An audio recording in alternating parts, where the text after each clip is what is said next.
Riverside FM.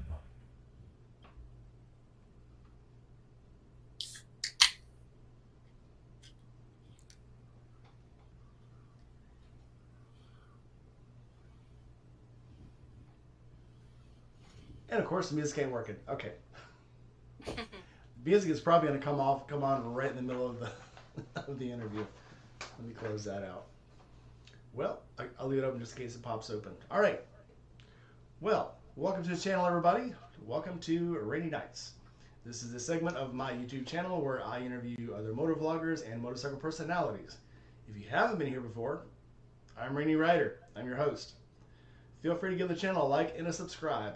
Tonight we have Celtfire. So go ahead and introduce yourself. Hello, my name is my internet name is Celtfire. My real name is Stacy. Um, I've been riding motorcycles for a couple of years. I'm still very green, but I found the motorcycle community, especially the online motorcycle community, and I found a whole large family and group of family and friends. It's been a crazy last couple of years. I never thought that I'd have so many wonderful people surrounding me. It's been pretty awesome. It's absolutely life changing when you get into the life. Community. Yes. Let's see who we got in the chat tonight.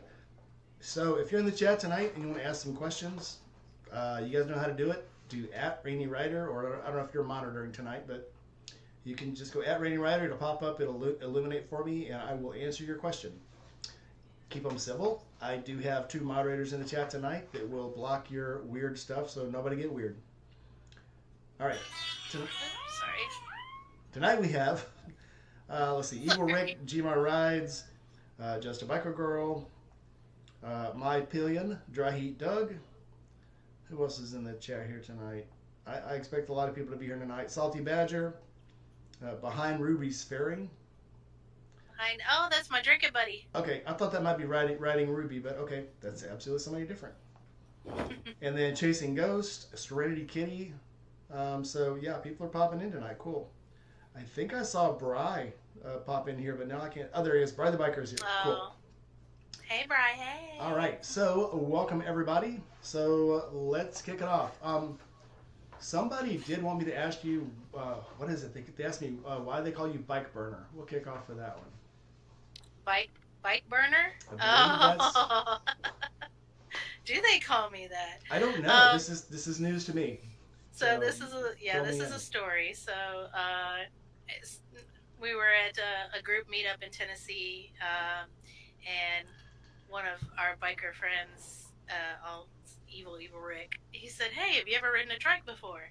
He had his Goldwing trike, and I was like, "Oh, no, I haven't." He said, "Well, hop on, go for a ride, go for a spin." I was like, "Okay," So I got on the Goldwing, and I took it around the little campground RV park, and I came back, and I was like, "Oh, yeah, that was really different steering," and, I started talking, and I went to get off, and it made this strange noise, and he said, "Oh, don't worry about it," and he turns it off, and we're sitting at the picnic table talking, and he looks over and he goes, "My bike's on fire." And he ran over. It was smoking, so he starts pulling stuff off of it, and it was a solenoid for the reverse, because those things have a reverse, and I guess it got too hot and it had shorted, and it was starting to melt the plastic housing it was in. So he just was ripping it off, and he unplugs it and he tosses it to the side. Oh, great! Now I got to get a new solenoid. Can't blame that all on you. I was like, "Oh, I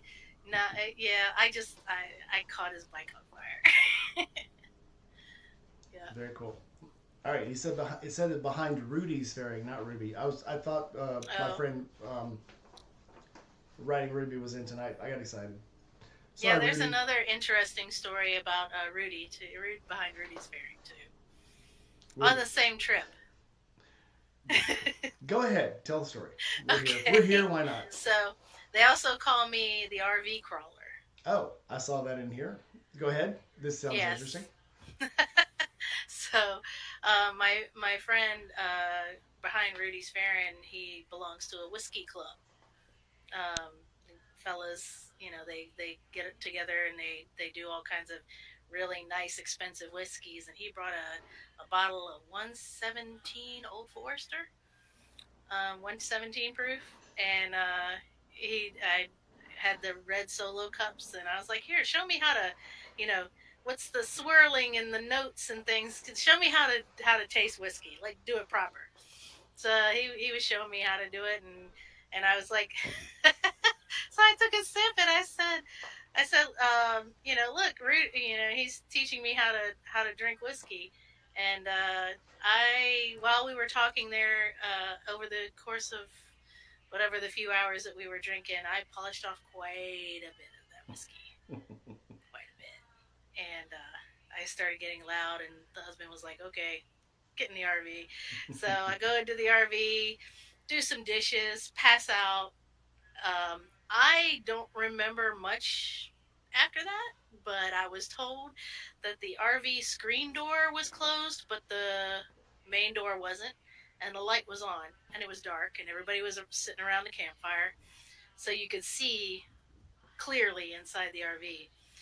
And they, I caught people's attention because I was walking on all fours, crawling across the doorway, and I was doing it like my husband said I look like one of those stick bugs, you know. like, like, go careful, because and I remember little bit, but I remember that RV was moving under my feet. I was scared I was gonna fall You trying gotta to make it to the bed. you gotta be careful who you go drinking with because one, you gotta trust them, but two, no, you're not gonna have any secrets by the time the weekend is over. Oh no, no. Nothing is sacred, and they may not tell everybody else, but what they will tell the rest of your friends. There is no secret. Bleak, welcome in. Journey of Jerry, welcome in also. Nice to have you guys in. So we did so on my channel back probably a year and a half ago, we did a whiskey tasting up in Ohio. And when I say whiskey tasting, we went and bought a bunch of sample size bottles from Jewel Osco. And we bought a ton of different kinds. So we're doing the swirls and we're tasting, and me and another one, Sydney, were like, that kind of tastes like a Christmas candle. And one of the guys with us is like, what? So, yeah, it tastes like a cinnamon Christmas candle. Mm. We did another one that says, that one tastes like Play-Doh. And he pops, oh, what flavor? I'm like, that's the green Play-Doh. That's green Play-Doh. He's like, how do you know? I was like, have you ever ate Play-Doh? No, I haven't. We did another one, and she's like, oh, this is the red Play-Doh. You can tell. And then he's like, how do you know what Play-Doh tastes like? I was like, haven't you ever ate, Play-Doh? But it was funny because, like, being that it was in the cooler part of the year, there were lots of cinnamon whiskeys. So there was the Fireball, there was the Jackfire, there was one called Christmas Delight, and then there was one that was like, it was like a Jackfire wannabe. Mm-hmm. And of course, we had cinnamon. Do you remember? You may not be old enough to remember, but Aftershock used to come in it had Aftershock cinnamon and Aftershock wintergreen. There were two different ones. One of the wintergreen was called Avalanche. Aftershock was the cinnamon one. And Aftershock had the little red crystals. Yeah. Right. Yeah. It had little Christmas crystals in it. It was very festive. But he was blown away that we knew what dog food tasted like, candles, Play-Doh. The difference in Play-Doh and Silly Putty, how they tasted, it just blew him away. And so we were like, I bet you'd never even ate glue. He goes, why would you guys eat glue? So, boy, you're young.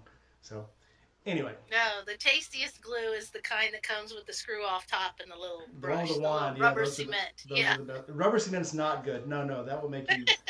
No, bad stuff. Bad stuff. Well, let's not make this about me. Let's make it about you. So, where are you from, and what do you ride?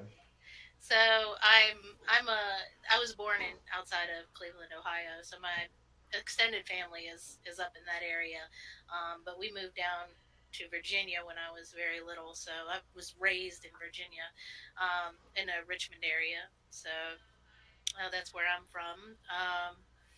And what do I ride? I started out on a Grom, on a 22 Honda Grom. First year of the 5-speed, the little 125, little mini bikes, top speeds 50 miles an hour. Just so happens there's a Grom aficionado in the chat tonight. Oh, okay. And he soups them up. Journey of Jerry has a souped up Grom called the Spirit of Knievel. Mm. And if you are still interested in Groms, he's the guy to ask. So Yep. I think I have a picture of me on my Grom queued up. you have it queued up. Let's go. Let's do it. Did you practice? Let me see. Practice your share skills. And practice my share skills. Don't Let's show see. Mother Mary. Oh no, I won't show Mother Mary. Oh, cool. Yep, that's me on the Grom. Yellow Groms are the best by far. Yep, and there's my little ducky. Remember Duckies we are were talking important. about the ducky with the propeller. Duckies Yep. are important. I think yes, I do. Oh. I have the Oh yeah. gang banging ducky here. He's got a little. I don't know if you see. He's got a little gold chain, reflective, Uh-huh. mirrored shades, little flipper. Um, he was gonna be my replacement for my one of my other duckies that fell off, but he just looked so cool. I didn't want to put him on the bike, so he just sits up There. on my Trying to zoom in on him. There he is. the He's got trick his shirt. little. Yeah. He's got his the Nostalgia. little glasses and the yeah. Little That trick actually shirt. might be the same one. I think the helmet's a little different because I think my helmet was just yellow and black. But He's got yep, a gold chain, mirrored yeah, gold shades. change and the little shades. You Yep. got your brother. You killed my brother. My brother. All right. So, Oh, would you consider yourself? So what are you riding now? so now I'm on a 2017 Road King Laguna Orange Road King Standard with the 107 M8. Um, yeah, it's I love it. It's a great bike. I fell in love with that Laguna Orange. Our local Harley. I went in one time and I was just looking around at the bikes and I saw the Road King, that Laguna Orange Road King, and I was like, oh, that is so gorgeous, and it shines gold in the sunlight. You know, it's got the gold flake in it, and I said that is so beautiful. I said I want that bike, and a year later, there's somebody bought that bike. You know, my husband was like, why don't you go get it? I'm like, no, it's not the time. You know, we can't do it. And then somebody bought it, and a year later, I was looking. I was like, I really want, a touring bike, and I want something bigger. I was on my Sportster 1200. I have a XL 1200, 2008, with the Evo engine, and I wanted something bigger and something a little bit more comfortable for longer rides because my my goal is to get better and better at the longer rides. I like the touring and eventually I would love to be able to ride to Sturgis. That's way in the future because I got a lot more practice to do. I um, I would love to ride to Sturgis. I just don't want to be in Sturgis. I think yeah, the ride there would be cool, and I'd make a loop around it and just keep heading north. yeah. I think being there for the rally would be pretty chaotic. We talked about maybe going up before or after. Catching either the first couple of days or the last couple of days. Being just outside, so that way we could still ride the rides and it not be too crazy and crowded. I like to people, but not too much people. I like the few people. A friend of mine just posted here in Memphis that they had about 50 bikes together, and they just had a huge crash and wiped out 20 bikes. Oh no. I'm not big on big rides. It seems like every time I go somewhere and there's a big ride, there's wrecks. Yeah. So I like to keep it. 10 is about as big as I'll go. 5 is a perfect ride. 4 is just spectacular. Right. I try to avoid the big rides altogether. Yeah, it's different on those technical roads. Like a big ride on easy roads is okay, but when you're on a big ride and you're on those technical roads, that's a recipe for disaster. I definitely like, switchbacks that you talking about, like tail of the dragon or back of the dragon, those really technical roads. That's, because everybody's at a different skill level. And if you're, yeah, it's scary. I wouldn't, yeah. We're supposed to be going to a meetup in West Virginia in June called Mob in the Mountains. Um, and it's supposed to be a big event with a big ride, and there it's going to be through some technical, mountain type roads. But I think they're going to be spaced out. Was the plan to kind It of space is, everybody out? yeah. I think we talked about this the other night, but when you ride the mountain, it's a different animal. Yeah. One, because if you're not used to riding elevations, I think we talked about this downshifting.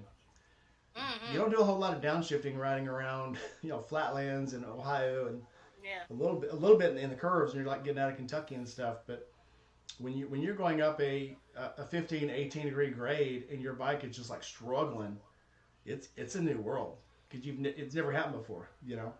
And then when you're in places like Eureka Springs and you've got these 10-degree curves on a 12-degree incline, or 10-mile-an-hour curve on a 12-degree incline, if you're not used to it, it'll eat you. A lot of people falling Yeah. off that mountain, a lot of people sliding off. So it's I hear people talk about the tail of the dragon. Tail of the dragon is mostly flat.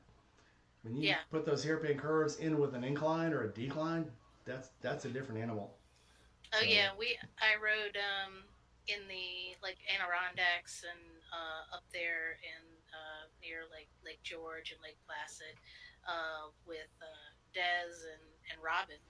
And yeah, on those downhills on the Sportster, I just pulled in the clutch. It just coasted down. Like, make sure I downshifted though, because by the time that hill went back up this way, I didn't want to be in fifth gear trying to go back up the hill. you can get good at it, and it takes just a little bit of practice to get good at it. But the first time you do it, it's shocking, very Yeah, shocking. But yeah. There was Christian Biker just stepped in. Hello, how you doing, buddy? there was a couple of butt puckering moments. I was helping a friend move from Ohio. She lived in Cleveland, and I was Okay. helping her move to Virginia. And coming down the mountains in a Ryder truck, the transmission light came on, and the Mm. transmission overheat light came on. And so I literally just went into neutral and just let it glide down the mountain. And she's like, "Is everything okay?" I'm like, "It's fine." "What's that noise?" "It just tells me that one seat grade. It's the grade alarm." She goes, "No, what does it really mean?" I'm like, "No, it's fine." We get to the bottom of the mountain and we're doing like 85 now in a big old Ryder truck. And we get to the bottom and start slowing down. And we pull off in little rest areas. And she goes, "So what was that alarm really?" I said, "That means the truck was out of control, but we're fine now." She goes, "What?" Yeah. I was like, "Yeah, it's like again, if you've never done it, I overestimated the speed. I'm doing the speed limit. We're cool. Get to the top of the mountain, all of a sudden nothing's to slow me down. I think it was a 15-degree grade, Yeah. but hauling about, I probably had 20,000 pounds of stuff in the back of that truck. Unforgiving, unforgiving. Anyway, I'm making it about me again. I don't mean to be. So, fair weather rider or a That's fine. rough rider? How do you feel about riding in the rain and wind and I don't mind riding in the rain or wind. In fact, one time I went out intentionally while it was raining. My husband said, "Why did you do that?" I was like, "Because I got to do it. You don't get good at something by avoiding it. You mm-hmm. know." So I don't mind. Now I do. So I do have a cutoff for temperature. Like 40, anything less than 40 degrees, then you get into that ice area, and I don't want to risk riding in ice. I did have a situation where I went down on my bike on a slick, wet road. I was slow speed, but it still my leg got pretty gnarly. It took a while for it. It's still healing, and that was um, last May a year ago. So yeah, so I try to avoid things that are too dangerous. Yeah. I have my own ice stories and they're painful. So luckily here, so when it gets cold, it stays around 40 and then it gets cold for about a week. But the ground stays nice and warm. Yeah. Last year it didn't do that. Last year we had an ice storm and the ice stuck around for like a week. And when I thought the ice had gone away and it's good to ride, went out and hit an ice patch and went sliding, slammed the bike down, and I probably hadn't had a wreck in almost 20 years. Mm. And I just got the crap slammed out of me. But just as you show, no matter how much you think you know, how much an expert you think you are, fate will Oh, eventually get you. It's not. We've always said it. It's not if, it's when, it's not if, it's when. Yep. and you just got to be Yep. prepared for it. I was told I'm a real biker now because I went down. I was like, there you go. You've earned your stripe. Well, what makes you a real rider is not if you go down or not, is if you get back Yeah. on. Yeah. Oh yeah. If you can overcome the fear, it's just like riding a horse, trapeze, bicycle, whatever. Hmm. Uh, Falling down and getting back up, that's when you really decide if you really want to do this or not. Yeah. So when you can get back on and go, then I you've earned think your stripes. Yeah, I think it also depends on how severe it is. Mine was, I mean, it was slow speed. The bike just got wiped out from underneath me. So, um, I hit the ground. I didn't slide very far. It was not, it wasn't near as bad as it could have been. And I wasn't going very fast. So, it wasn't, getting back on the bike was a no-brainer. It was a mile. We were at the Baggers and Brews Tunnels to Towers event in New Jersey last year, and it was raining. That was the tail end of that hurricane, one of those hurricanes that came through, and it was raining pretty bad that morning, and we were a tenth of a mile from the bar, and I miscalculated with the GPS, and then I thought I could make the turn. I hit the brakes and I went this way, and the tail end went the opposite way, and then it went this way, and then it went that way. So I'm fighting it to try and hold it up, and then and then my husband was behind me, and by the time he looked up and saw me, I was cocked across the road, and he had nowhere to go. So he ended up hitting the front of my bike and wiping it out from underneath me, and I ended up on the street, and it smashed my leg between his bike and mine. Um, so no broken bones or anything like that. And the emergency crew came and they, looked me over. I was like, I'm fine. I stood on it. That was my big thing. I was like, oh God, I got to, stood up on it. I was like, oh God, it's not broken. Okay. Just a good Okay. scare. Yeah, just Um, a good scare. And it Everything is a hurt like learning heck. experience. What did you Yeah. learn anything from it? Yeah, I learned the second time in a row that tires are extremely important. Um, So the tires on that bike were the original factory tires on that bike, and it's a 2017. And I bought the bike last year, so the first thing I should have done was put new tires on it because those tires were already that old.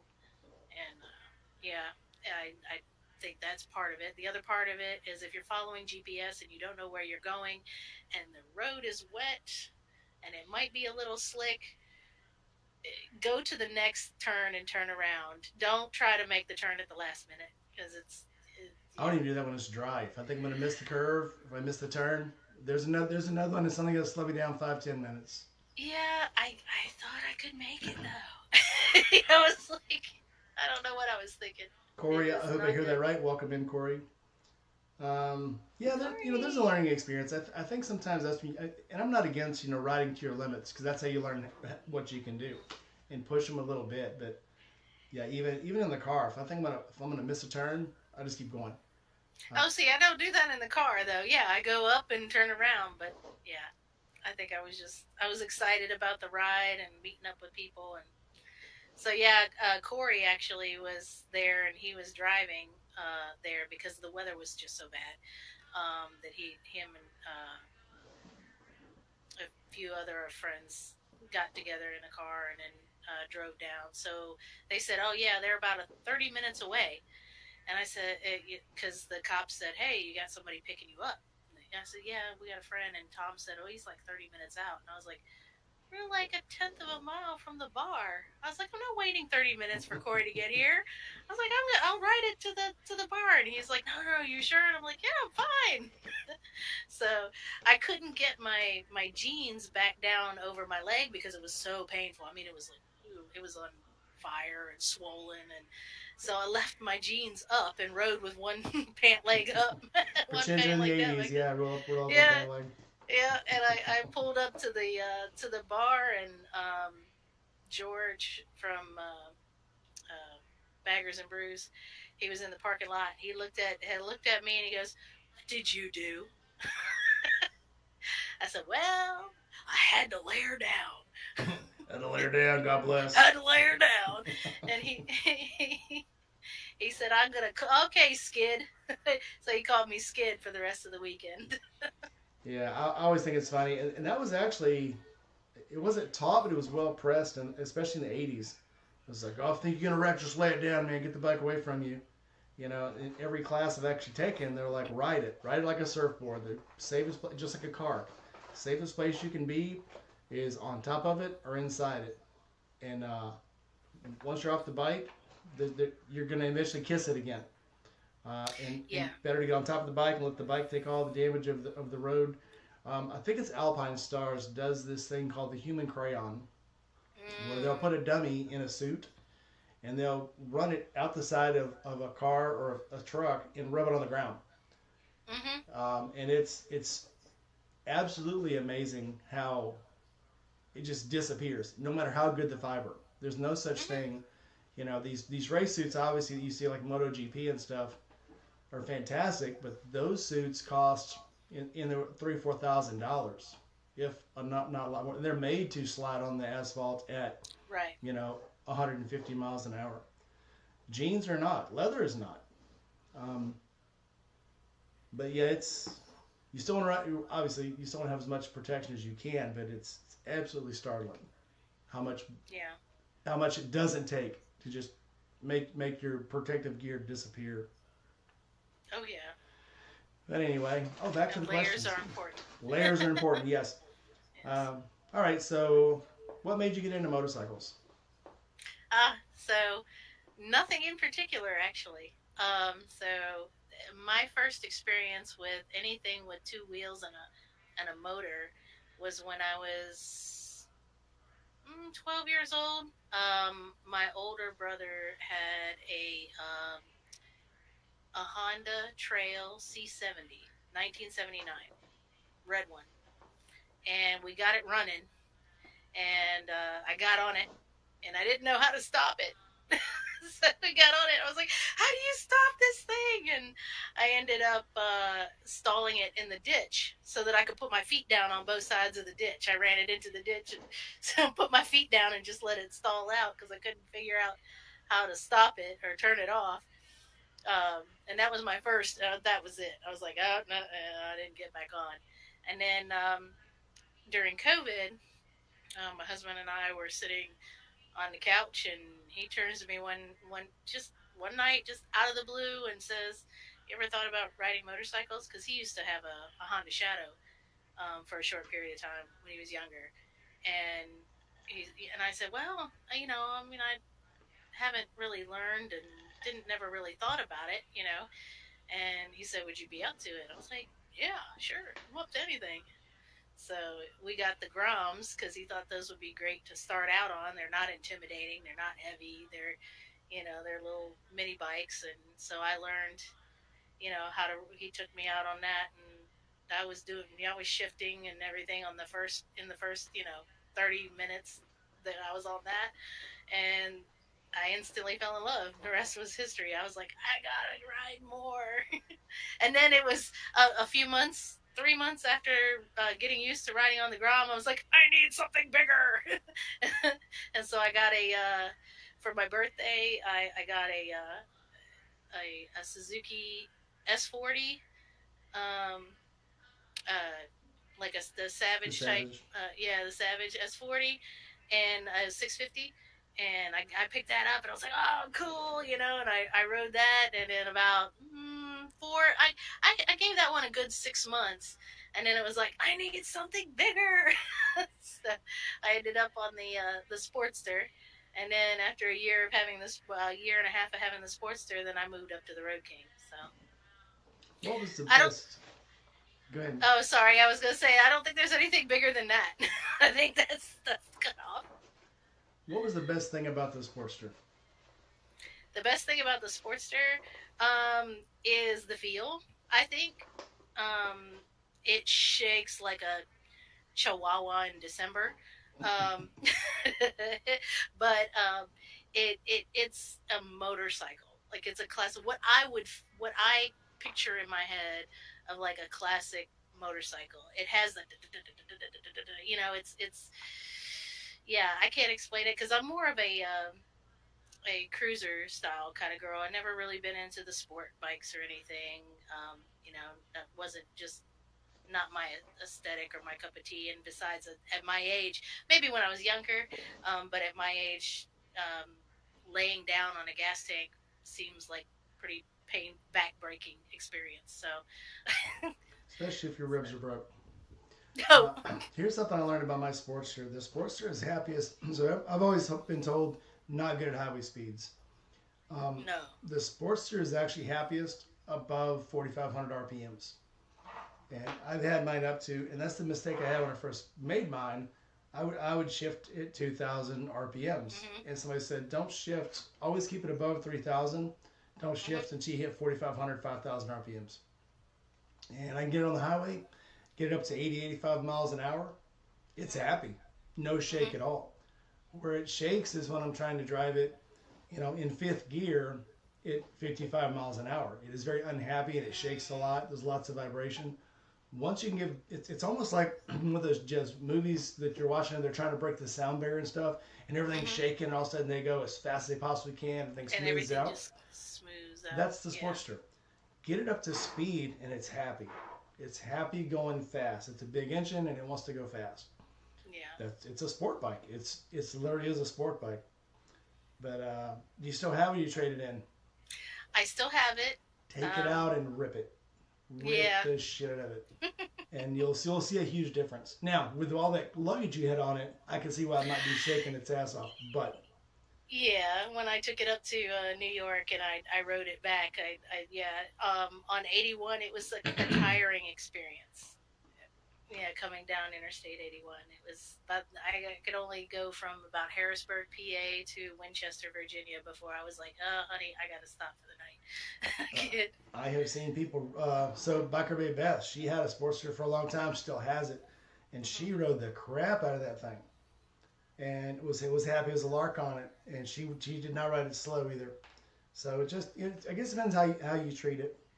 Yeah. Christian Biker says he likes your terminology at Chihuahua in December. Being from Texas, we always use the terminology of Chihuahua shit in a corn cob, Oh no. and much more visual. So anyway, Mine's a little bit more PG. yours is more PG.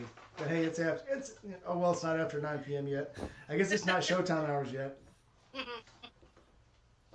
The following movie is for HBO After Hours. Parents matters to consider where your children should view this. All right. So who inspires you to ride? What makes you get out and ride? um, what makes me get out and ride is it's kind of cathartic, I guess, therapeutic. It's a time for me to be in my own head and be able to escape and kind of live in the moment. I always tell people because I work in a hospital, so around medical personnel, so they don't feel the same way I feel about motorcycles. Oh, it's dangerous. Oh, one of the girls that I work with, she used to, be in the motorcycle scene. She used to date, motorcyclists, and she says I call them donor cycles. It's like because she's had some bad experiences. Um, and she said I'll never get on one again. So I have to tell people when they're asking me, I said, it's the one place where I live in this moment. It's the only place I live in this moment. And because you have to survive. You are focused on the road ahead, the things around you, the smells, the sounds, the feel, everything. You're engaging like all your senses all at once, but you're there in that moment. You're not thinking about what you have to do later on in the day. You're not thinking about what you did this morning. Everything.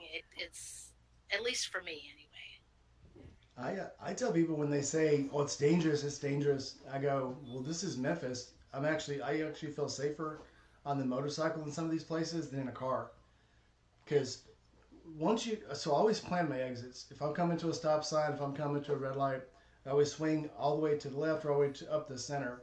You never stop directly behind a car because more than once, especially in Memphis, people scream up to red lights, and I'll always keep the clutch pulled in, always keep it in gear. And there's been twice on Shelby Road, which is the stupidest. That's where all the crackheads are, basically Shelby and Goodman and those roads. That I veered off and shot away from another car, and the other car got hit behind me because nobody watches what they're doing here. If I was in a car, I couldn't do that. If I was in a car, when people start slowing down and breaking and swerving into each other, I would need 9 foot, 8, 9 foot to get around somebody. On that bike, I only need 2 foot. So it's to me, it's much safer to be on a bike, especially in a congested area like this. Yeah. Look at these places like Taiwan and China and Japan where, you know, there's 4,000 motorcycles in a space you might be able to fit 500 cars in. And there's like 5 people in the back of one bike. Yeah, and it's very telling. You can do things on a motorcycle as far as getting room and into places you can't do in a car. Yeah. But anyway, next question is, would you rather a solo ride or a group ride? I do more solo. I enjoy a group ride every once in a while, but I group riding. I find I pay more attention to where I'm at and the person in front of me than I do just paying attention to me. So um, that and I'm kind of a lane hog too. I like to use the whole lane, each lane position. It's, especially around here, if there's between potholes. So rule of the road is they always say ride between the tire tracks, but then you'll have other people say no. If you ride between the tire tracks, you get more trash and you get oil. Hmm. And then you have other people say no. The middle of it's where you get all the bumps. You want to stay in the tracks. And it's like no. If you get in the tracks, that's where all the war spots are. So it basically depends on what part of the road you're on. Just Hmm. always drive on the best part. If there's potholes, you go around them. If there's big humps in the road, you go around them. If there's big oily spots, if red lights, obviously, again, you don't stop directly in the middle of any lane on a motorcycle. That's just bad news. Yeah. And always watch where you're putting your feet down. The funny thing, so grass, it always tickles me when people talk about grass and blowing grass on the road.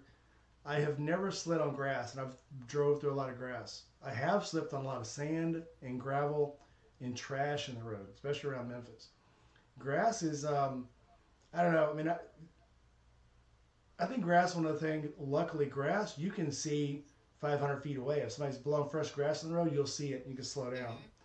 Hmm. Gravel is the same color as the asphalt. Sand is the same color as the asphalt until you get right up on it. So it's much safer to me. I'd rather see green grass on the road and be able to go around it than gravel. So, but I guess you pick your poison. Yeah, I think it makes a difference too if it's wet or dry because wet leaves. I've slipped on wet leaves Wet leaves are before. horrible. Oh yeah. Yeah, so I've never slipped on grass clippings either. They usually just blow out of the Well, way. you They can just see them and go, oh wow, I should slow down because yeah, this is hazardous. It's almost like driving up on snow. You drive up on snow, you're like, hey, that looks bad. I should go around it. yeah, So it's actually a great warning device. People are like, oh, well, maybe dry grass is safe, but fresh grass will kill you. No, that's the greenest one. That's the easiest to avoid. right. So That's the most visible. yeah, again, personal preference. Just doing my own thing. Yep. So an interesting thing about me, my cup. I don't know if you noticed that I I'm did drinking out notice. of. So I'm a Trekkie. I did notice. I am a Trekkie, and I'm not one of those that has to make a choice between Star Trek and Star Wars. I love them both. Oh, I love them both too. So again, a few of the movies have been dumb, a few of the episodes have been dumb, but for the most part, I love them both because they're different worlds. They don't have to compete against each other. With Star Wars, the new stuff that is coming out as far as the movies and the TV shows are not my cup of tea. Hard to But swallow. yeah, I like if I stick to the original canon and all the I dig that. I like the although George Lucas has a problem with telling stories in the appropriate order. Um, it works. And with Star Trek though, that was I was a big Star Trek, more so than Star Wars. When I was younger, I dressed like Uhura, so I had the red uh, costume. I have a picture somewhere on the internet of me and my mother Do dressed like a you? Vulcan. Yes, I do. A, I Ful- don't a have it Vulcan Vulcan? cute up. A Vulcan from the Next Generation, actually. So The yeah. so a half human. So did you see the thing? I'm sure you have, but about the half human Klingons. Why they always make the half human Klingons the love interest? Yeah. You've seen the two twin sisters, right? And Yeah. they're so hilarious, but they're ugly as sin. So Mhm. anytime they make a Vulcan or a Klingon a love interest, they have to be half human. Yeah. But Yeah. anyway, the only thing about Star Trek that's ever really pissed me off is, did you watch Star Trek Enterprise with Scott Bakula? I couldn't get into it. I loved it until the very last episode. And if you're not going to watch it, I'll ruin it for you. The very Mm. last episode, you find out that the entire thing was make believe. Um, we, Jonathan Frakes, Yeah. number one. Mhm. Actually, that was his. You find out in the very last episode that was his simulator for when he was trying to get over whatever this huge battle they had, and he was nearly killed and turned into a Borg. None of it was true. It was all in his head, and it was a story he was writing to try to get over the trauma of his capture and his this battle he was in. And so I felt like You were duped, I was duped. I was right? like, really? Yeah. Because I actually loved the characters in the Star Trek Enterprise better than any of the other characters. So, with the exception of Tasha Yar. Tasha Yar was my favorite. She was a badass. Tasha. She was blonde. She kicked ass. She was good with guns. She could even kick Yeah. Worf's ass. She was killed by mascara. They Yeah. killed her twice. They killed her twice. I don't know if you ever realize that, No. but they brought her back in the series and killed her again. Jeez. It was so good they brought her back just to kill her again. But oh yeah, look it up. It's very cool. Sick bastard, welcome in. Yeah, so I used to frequent the Star Trek conventions. So I met Jonathan Frakes. I met a lot of the original cast. The only original cast that I did not get a chance to meet was Jimmy Doohan, because sadly he passed away before I had a chance to meet him. But wow, what an awesome fella! He was shot um, during he was on the beach in Normandy on D-Day. Quite a hero in his own right. And then and William Shatner I have not met in person. Do you ever He's do you ever too notice expensive. they only showed one of Doohan's hands? Yeah, he's missing a finger, right? He's missing Yeah. a finger. It was shot off, or it was smashed or something. But yeah, he lost it in the war, Yep. and so they would only show one of his hands, or they was always have a glove on him. That's why he always wore the big, thick, heavy gloves when he Hmm. was showing both hands, because he was missing a finger. Little Yeah. Star Trek trivia. Yeah.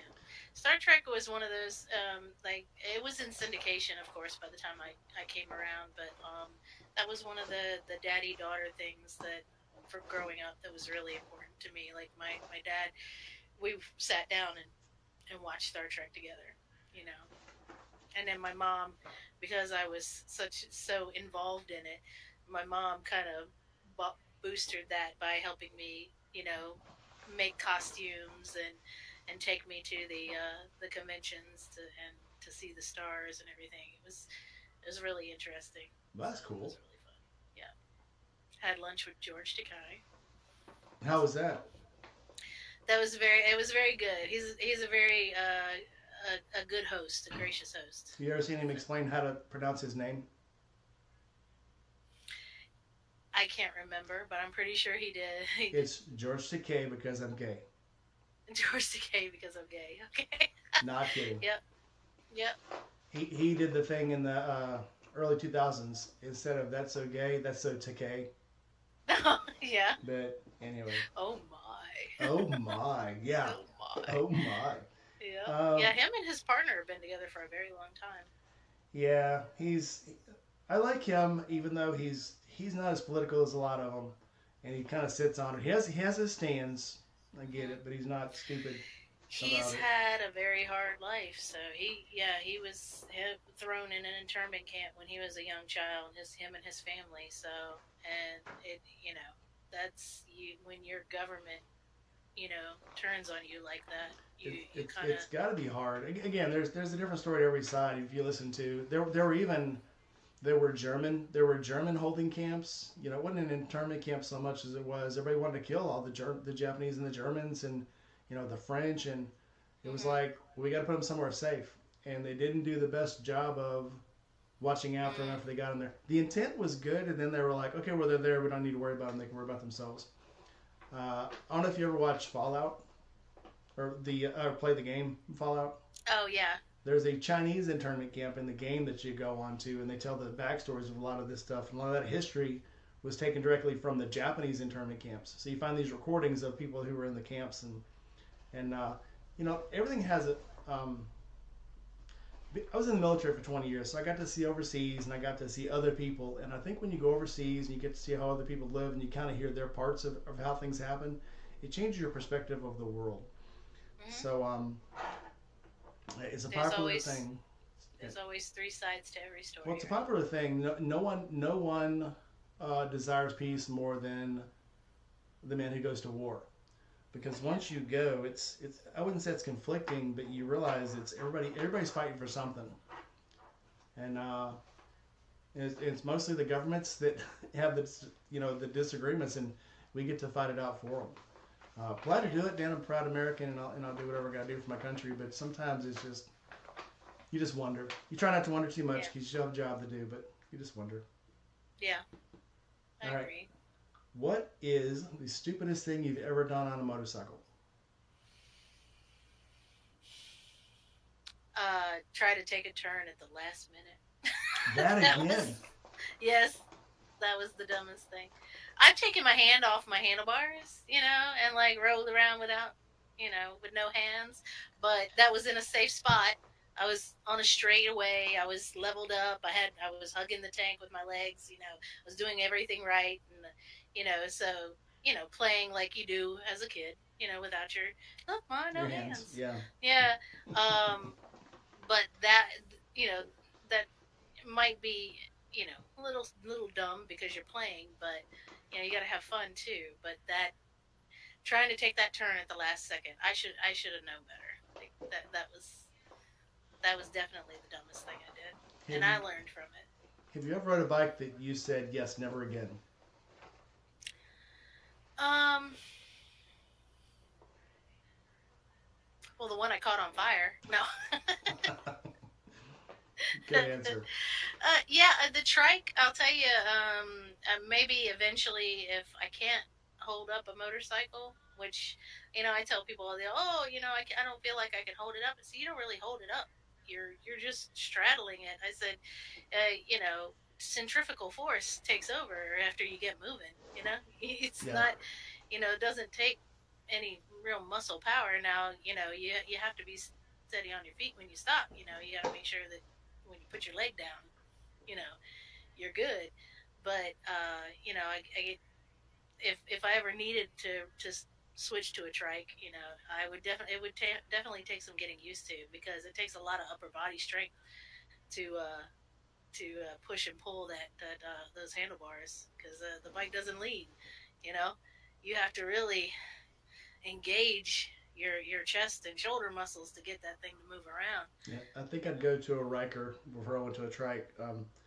Yeah, You yeah. you do make so here I am. So I'm 55. I'll be 55 in a couple of months, and I've learned that as I get older, my hips are also getting older too. So I'm on a bike now that has a 34 and a half inch seat height on it. It's a fantastic bike, but you don't realize how high it is until you go to put your feet down. And Hmm. it's got an adjustable height. So it's got one player mode, one player with luggage, and then it's got a two player mode. The one player mode is I think it's a 32-inch seat. Two player with luggage is 33 and a half, and then the two player mode is almost 35 inches.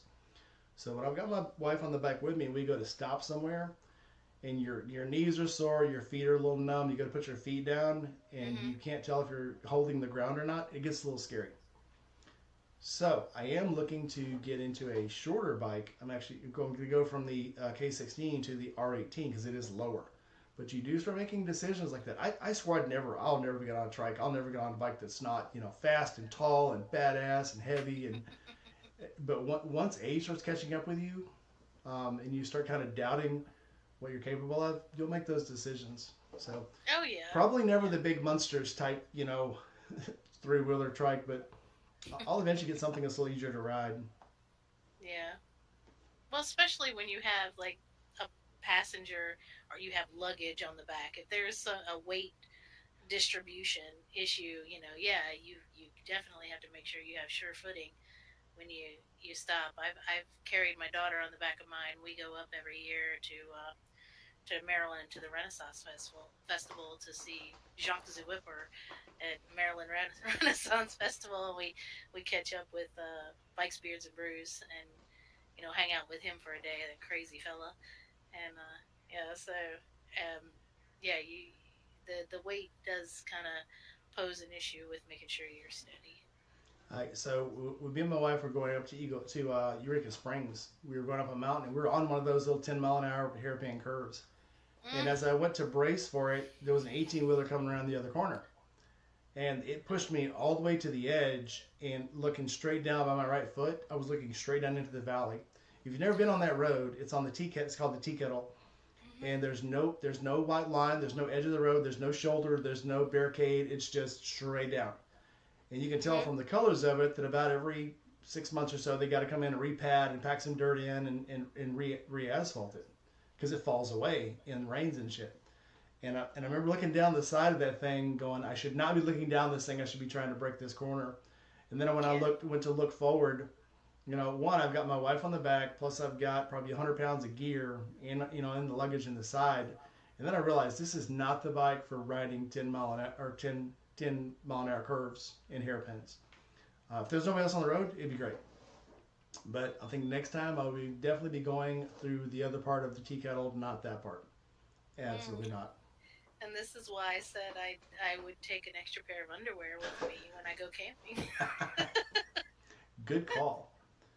Yeah, it was. I've had that experience once in the mountains when I was so Robin is a much better rider than I am, and I was following her, and I got really close to the edge of the road once, and yeah, oh, I will never forget that because it scared the crap out of me, and yeah, because the asphalt ends and it just drops off. There's nothing there. It's a different reality check. Yes, very butt puckering. All right. So, what is your? We talked about the stupidest thing you've ever done on a motorcycle. What was the scariest moment on a bike? Would that be it? The asphalt falling away? Yeah, I Damn it, think so. Robin. She's a good writer, and she helped me too because I noticed that I was a bit slower in the turns, and she kind of helped teach me how to take those turns a little bit better. And once she told me that the trick, when you turn, you lean to that side. Bring your shoulder forward to that side, and that's just that little bit of bringing your shoulder forward that your whole body shifts, and then it helps you steer the bike in that direction. So, not so much the counter steering, although I do like the counter steering. But in those turns when I'm trying to concentrate so much on where I'm going, I it helped out a lot. I was able to take. And she said towards the end of our ride, she was like, "You're getting better now." Yeah. Did she ever tell you why she named her bike Bob? Next time we talk to her, ask her about that. Okay. I will. I have a picture of us queued up. Go See? ahead. Let's see.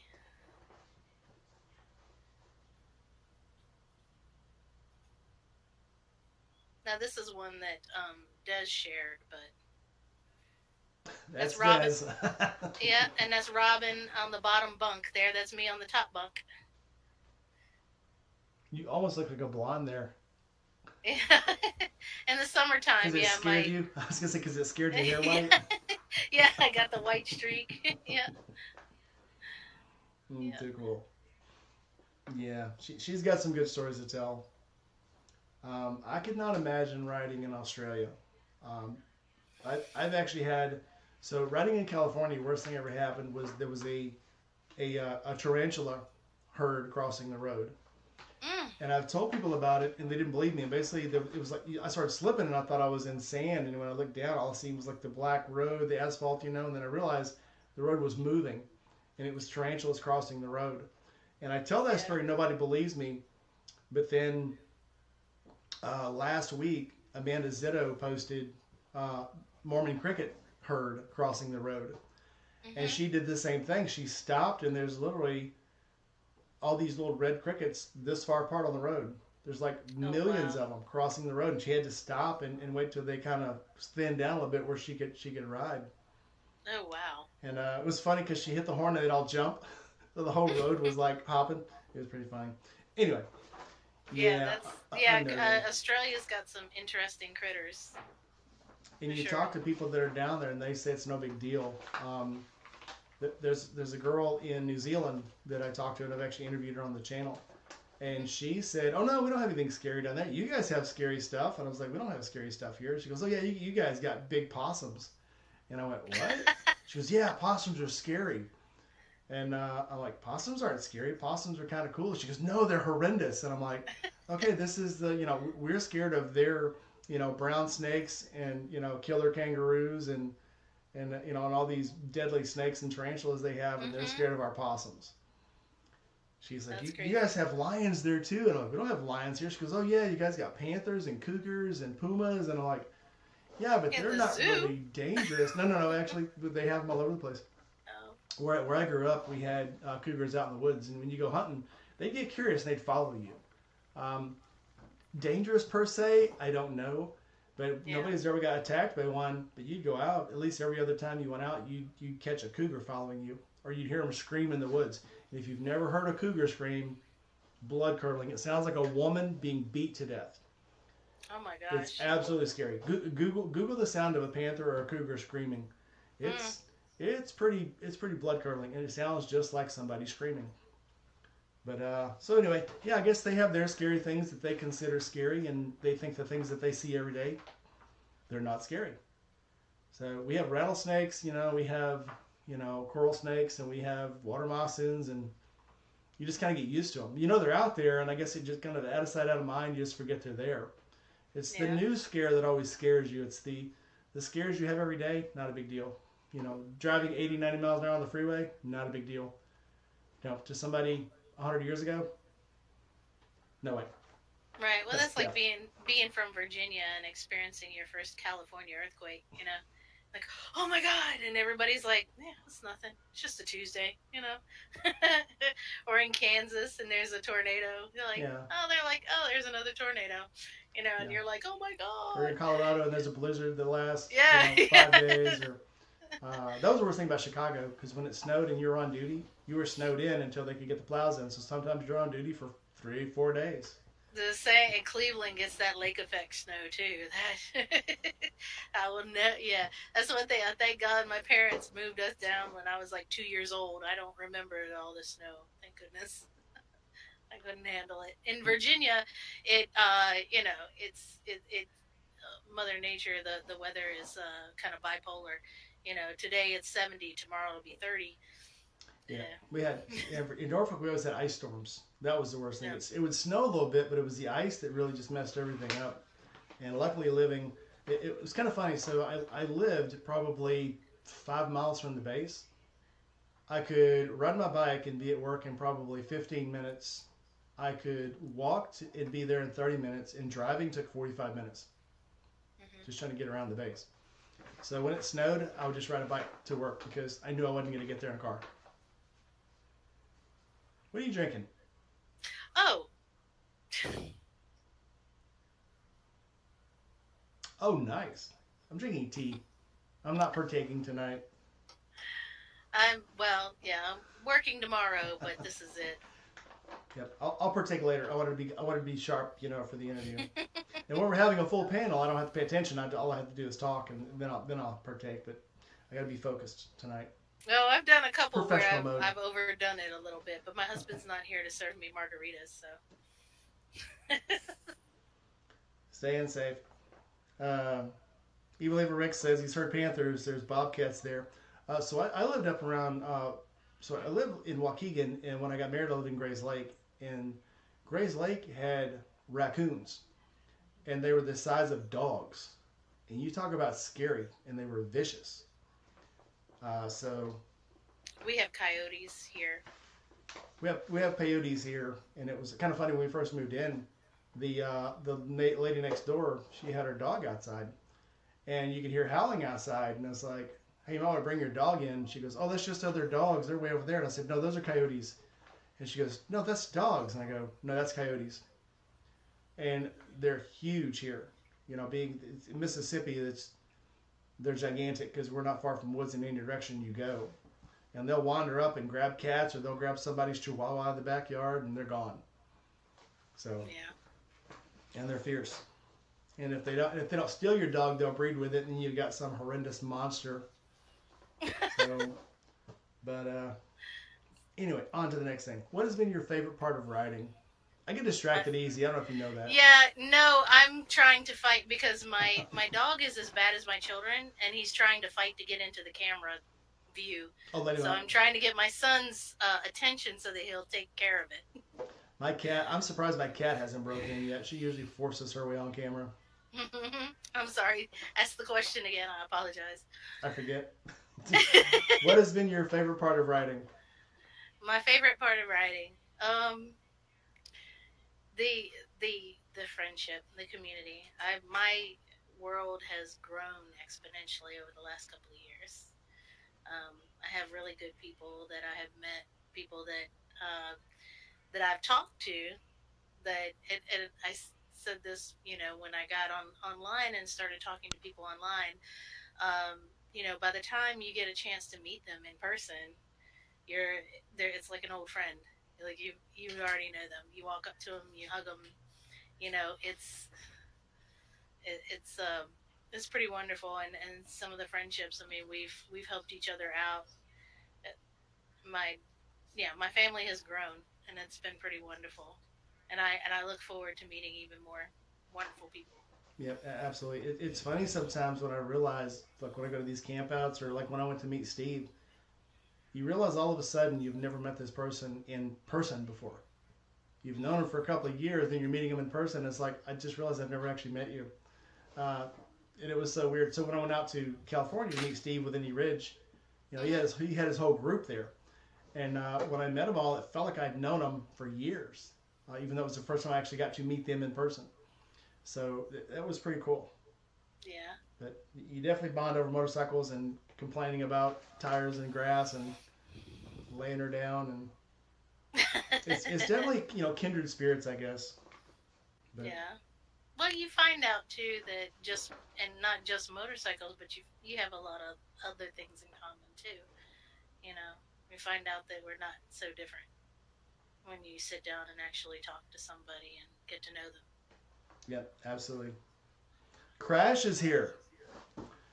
Crash, you won a prize last night and you don't even know it. So I've got two prize winners here. Evil Rick and Crash are here. So Crash, you won a prize last night because you were the first person in the chat to comment. So send me your email and I'll send you something cool. Or send me your mailing address. Just message it to me either on Discord or the YouTube email, and I'll send you something cool. Something cool. What was I going to send Crash? Oh yeah, I was going to send Crash a neckerchief. I was going to send Crash an Indy Ridge neckerchief. The Indy Ridge. Go figure. So Crash, I'm sending you an Indy Ridge buff, the really cool one. All right. Flip side, what has been the most frustrating part of riding for you? The most frustrating part of riding, not being able to do it as much as I'd like, and not having the funds to do what I want. That's like you're going to say stopping for gas. Oh, no. Actually, that has never been a problem for me. I was very fortunate. My Sportster 1200, it's got the big tank. It's got the 4.3 gallon. I put a 20-liter tank on my Sportster, and it's the best thing I ever did. Yeah. Yeah, so it's got the nice big tank on it, so I'm very happy with it. I've never had too much of an issue, and that was one of the things that, I kind of spaced out. So every 115, 120 miles, I'll stop to get gas in it to fill it up. So, and it's not even, you know, uh, empty. I think it probably has eight tenths of a tank, a gallon left in it by that time. So, Mine has 2 gallons left in it when the light comes on. So mm, I can put about 150 miles into it when the light comes on, hmm and then I can literally ride another 50 miles. So and Sportsters are great on gas, by the way. I don't know if you guys know hmm this. Sportsters are fantastic on gas. Um, Now my BMW has a 7 gallon tank on it, and it only gets the Sportster gets about 50 miles a gallon. The BMW gets 45 miles a gallon, but if you're on the highway, it gets 60 miles a gallon. oh wow, So I hate stopping for gas because then my gas mount that thing burns most gas when you're accelerating because it's a 6 cylinder mm, motorcycle. Once you get on the highway, you lock cruise control, get it in sixth gear, it's gone. It's Cadillac. oh nice. But the flip side of that, funny story. So when I had my Sabre, I had a Honda Sabre, and I could only get about 125 miles out of the tank. So we'd go riding, and when I needed gas, I'd have to stop.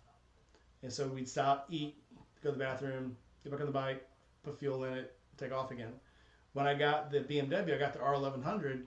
It had a 6.5 gallon tank, and we went riding to Ohio, and we rode.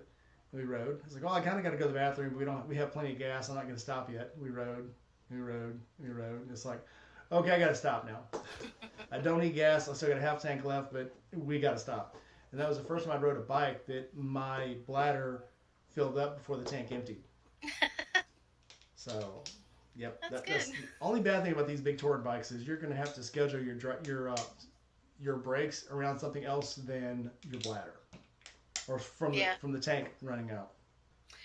I did a charity ride last month where I did 400 miles in a day, and it was for Stop Soldier Suicide, and I I had I stopped more often. Like there was a couple of times where I stopped just to stretch my legs. I was like, I gotta get off. Like I gotta go get a drink or walk around. You know how they say, they recommend you stop every 125 miles, get off the bike and stretch. I used to go, yeah, didn't everybody do that? You have to because you run out of gas. So it's Yeah, silly with me. this, yeah. All right, next question. So here we are in the spring, ready to make some trips this year. What are your plans for the year? Where are you going? Where's going to stop at? Where are you going to trip to? Where's the So best pie? the best pie is Mama's. You're riding to Mama's Thank you, Mom. over the river through the woods. In May, planning on meeting up with Des and doing Skyline Drive. She's gonna be there for a week. We're gonna meet up with her and ride with Skyline Drive with her. Um, the upper part of the Blue Ridge Parkway because as far as I know, the lower part is still closed due to the damage to the hurricanes. I think. So yeah, we're gonna be up in the upper part, and then in June we're going to be in West Virginia for Mob in the Mountains. Um, and so far, those are the only concrete plans we have. I we might do a day trip up to Ocean City, and swing by Gettysburg too. But our main goal is to save up PTO and funds because we really would like to do Sturgis for the first time next year. So Save and that that's PTO. yes, We're not a lot like Gma. We don't have our entire life to ride anymore. I get jealous well, of Gma. She talks about the rides she takes, and she just does ride across country. It takes 21 days just to ride from Washington all the way down to Florida, and then ride up to Laconia, and then she'll take her little ride across the top of the states, and it's like, yeah, I got to be back in 3 days. Sorry, I gotta go. yeah. So well, I got 20 more working years left, so you know. I'm counting down the years. I think I hopefully only have 5 more working years. I'm working on this. Yeah, it's hard because you want to live while you're alive.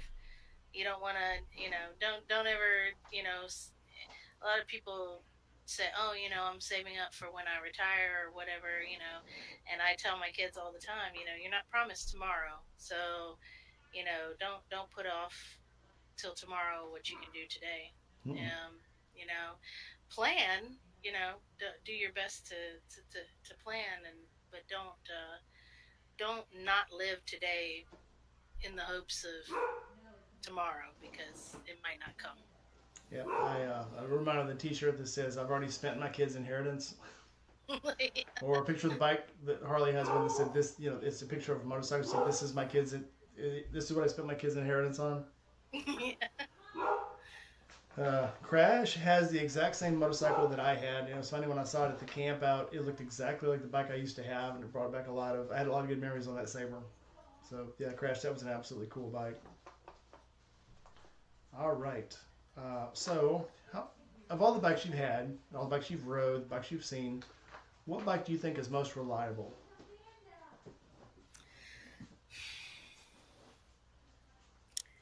Probably, and this is probably the Grom, and more so because it's simple. It's a simple bike, and it is. I'll tell you, it's the easiest on the wallet. Um, my niece whiskey throttled it and dropped it pretty hard and scuffed it up and bent the handlebars, and so we had to look and order new handlebars for it. The new handlebars cost a whopping $18. So You should have called me. I have plenty of handlebars. I've got so much stuff. yeah. But yeah. Yeah, so I mean, yeah, you can't beat the Hondas. It's a good I mean, it's a good motor company. They're good.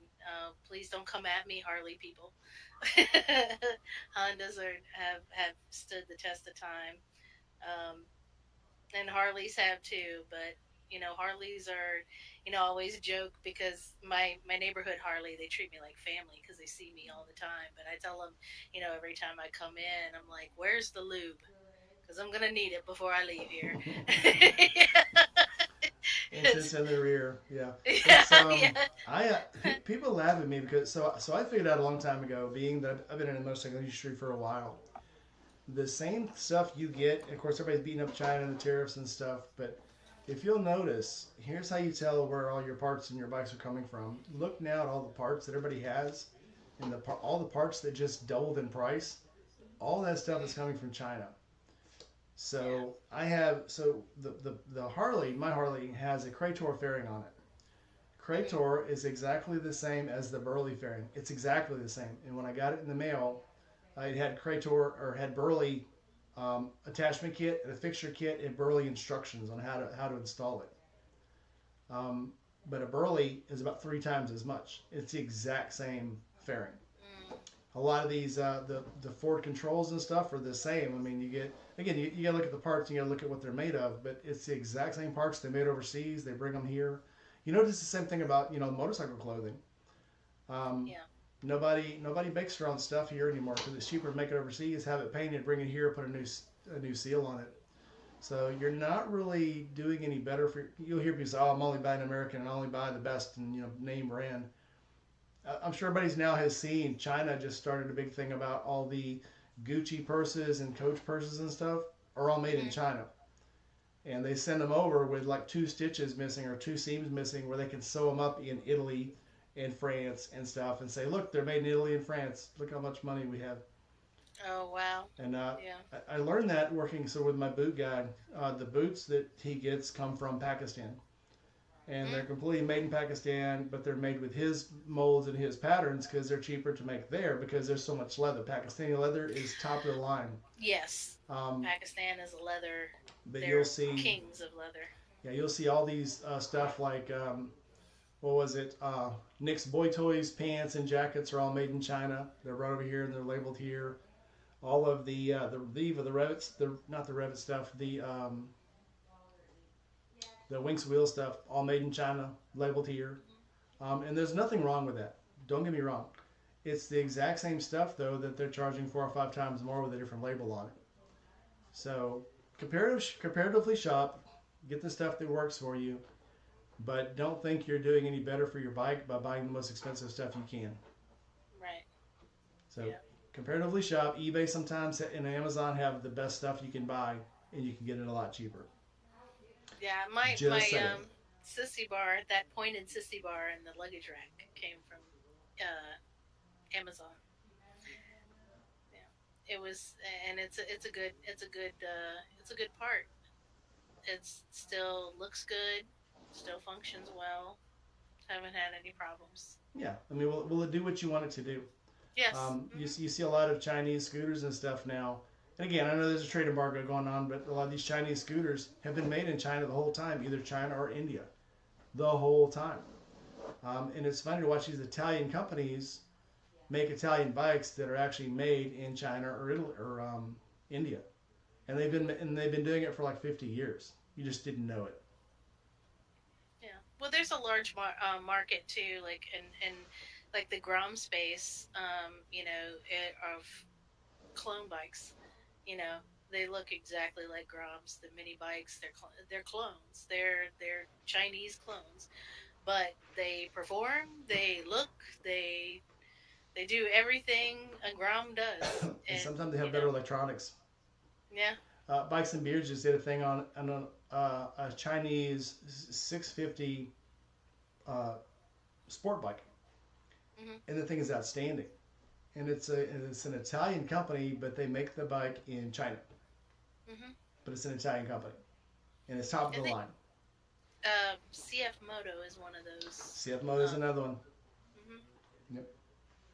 Yeah, they were at Americade last year. I know a bunch of guys that have them here, and they're fantastic bikes. They're a little small, but that's because that's what they're driving over there. Because you don't have room for a giant. A Harley is kind of unheard of, not because it wouldn't be popular over there, because they just don't fit. Yeah. But anyway, if you could go anywhere on a motorcycle today, where would it be, and what would you ride? So you could start anywhere, stop anywhere, whatever bike you want to ride. What would you ride? My my bucket list ride is Route 66. That's my big ride. I Mine's would really like to start from like Chicago and go all the way out west at Route 66. Um, the what would I ride? I'd ride my Road King. I love that bike. I fell in love with that bike. It's Everybody says, "Oh, when are you moving to a Road Glide?" And I'm like, "No, no, I'm good with my Road King. I don't need a fairing. That's I like my Road King." you like what you like. You don't have Hmm. to. Serenity Kitty says his BMW is made in China. Which one you got? If it's the little 310, it's actually made in India. But answer in the chat there. Amanda, welcome in. My sister's made it into the chat. She's busy running around. She's finished running around Memphis today. Welcome. Hi, sis. All right. Have you inspired anyone to ride or wrench on their own bikes? Have I inspired anyone else? I'd like to think so. I'm not sure. I hope so. I'm not sure. I don't know that one. Good enough. I'm not. Yeah. I'm not as good at posting as I should be as far as videos and content. I'm more Instagram because it's fast and easy um, than YouTube. Editing is my sworn enemy, the bane of my existence. So Start with I shorts. yeah yeah. I hate to say this. I don't hate to say it. It's kind of hard to say. But I had somebody on Instagram that did a lot of writing and stuff, and she was from Switzerland. Mhm. And I talked her into an interview, and we interviewed, and I said, you really should start doing YouTube. And she goes, oh, it takes too long. I'm a photographer. I'm not a filmmaker. I could never do this. I said, just start making little shorts. And so she goes, well, I don't have any videos to do right now. And I said, well, I'll send you this interview, and you can put it on your YouTube channel. So if you go to her YouTube channel, her first video was the interview that I did with her. Now she has 5 times more subscribers than I do, Oh, and she's a world traveler, so she oh does more wow. interesting stuff than I do. So it's hard to say it, but well worth it because she does such a good job editing and such a good job with cinematography, and she's got lots of sponsors. And so all she does now is ride around the world. She's in India right now. She just rides around the world making videos on motorcycles. People give her motorcycles That's to ride and awesome. give her gear, and some people just got it going on, man. But she was brave enough to get out there and do it. So if you wanted to get into it, just start making shorts. Throw them on your channel. I can send I you gotta. this one when it's done editing. That would be fun. You When, know what? I'll be your the the, second go round. the guinea Sure. pig. Yeah. All right. If what's one thing people may not know about you? Hmm. I don't like accepting help. I'm yeah Typical redhead. stubborn. Yeah. Yeah, I can Yeah. do it. I'm a I can girl do it. boss. I can Yeah. do it. Yeah.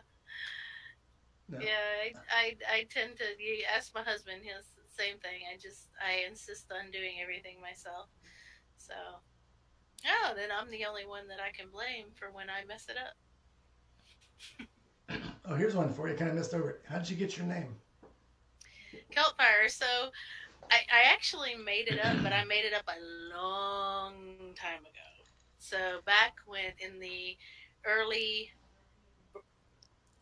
first days of the internet, when we were getting free AOL discs in the mail and dial up and AOL Instant Messenger, I had to come up with a clever email, and I'm like, I'm a redhead, and I think I'm of Celtic origin, which I found out, yeah, sort of I am, but I'm Welsh Celt. So, but my dad traced our genealogy, our family genealogy, back to Wales. So, Really? I'm Welsh, yeah.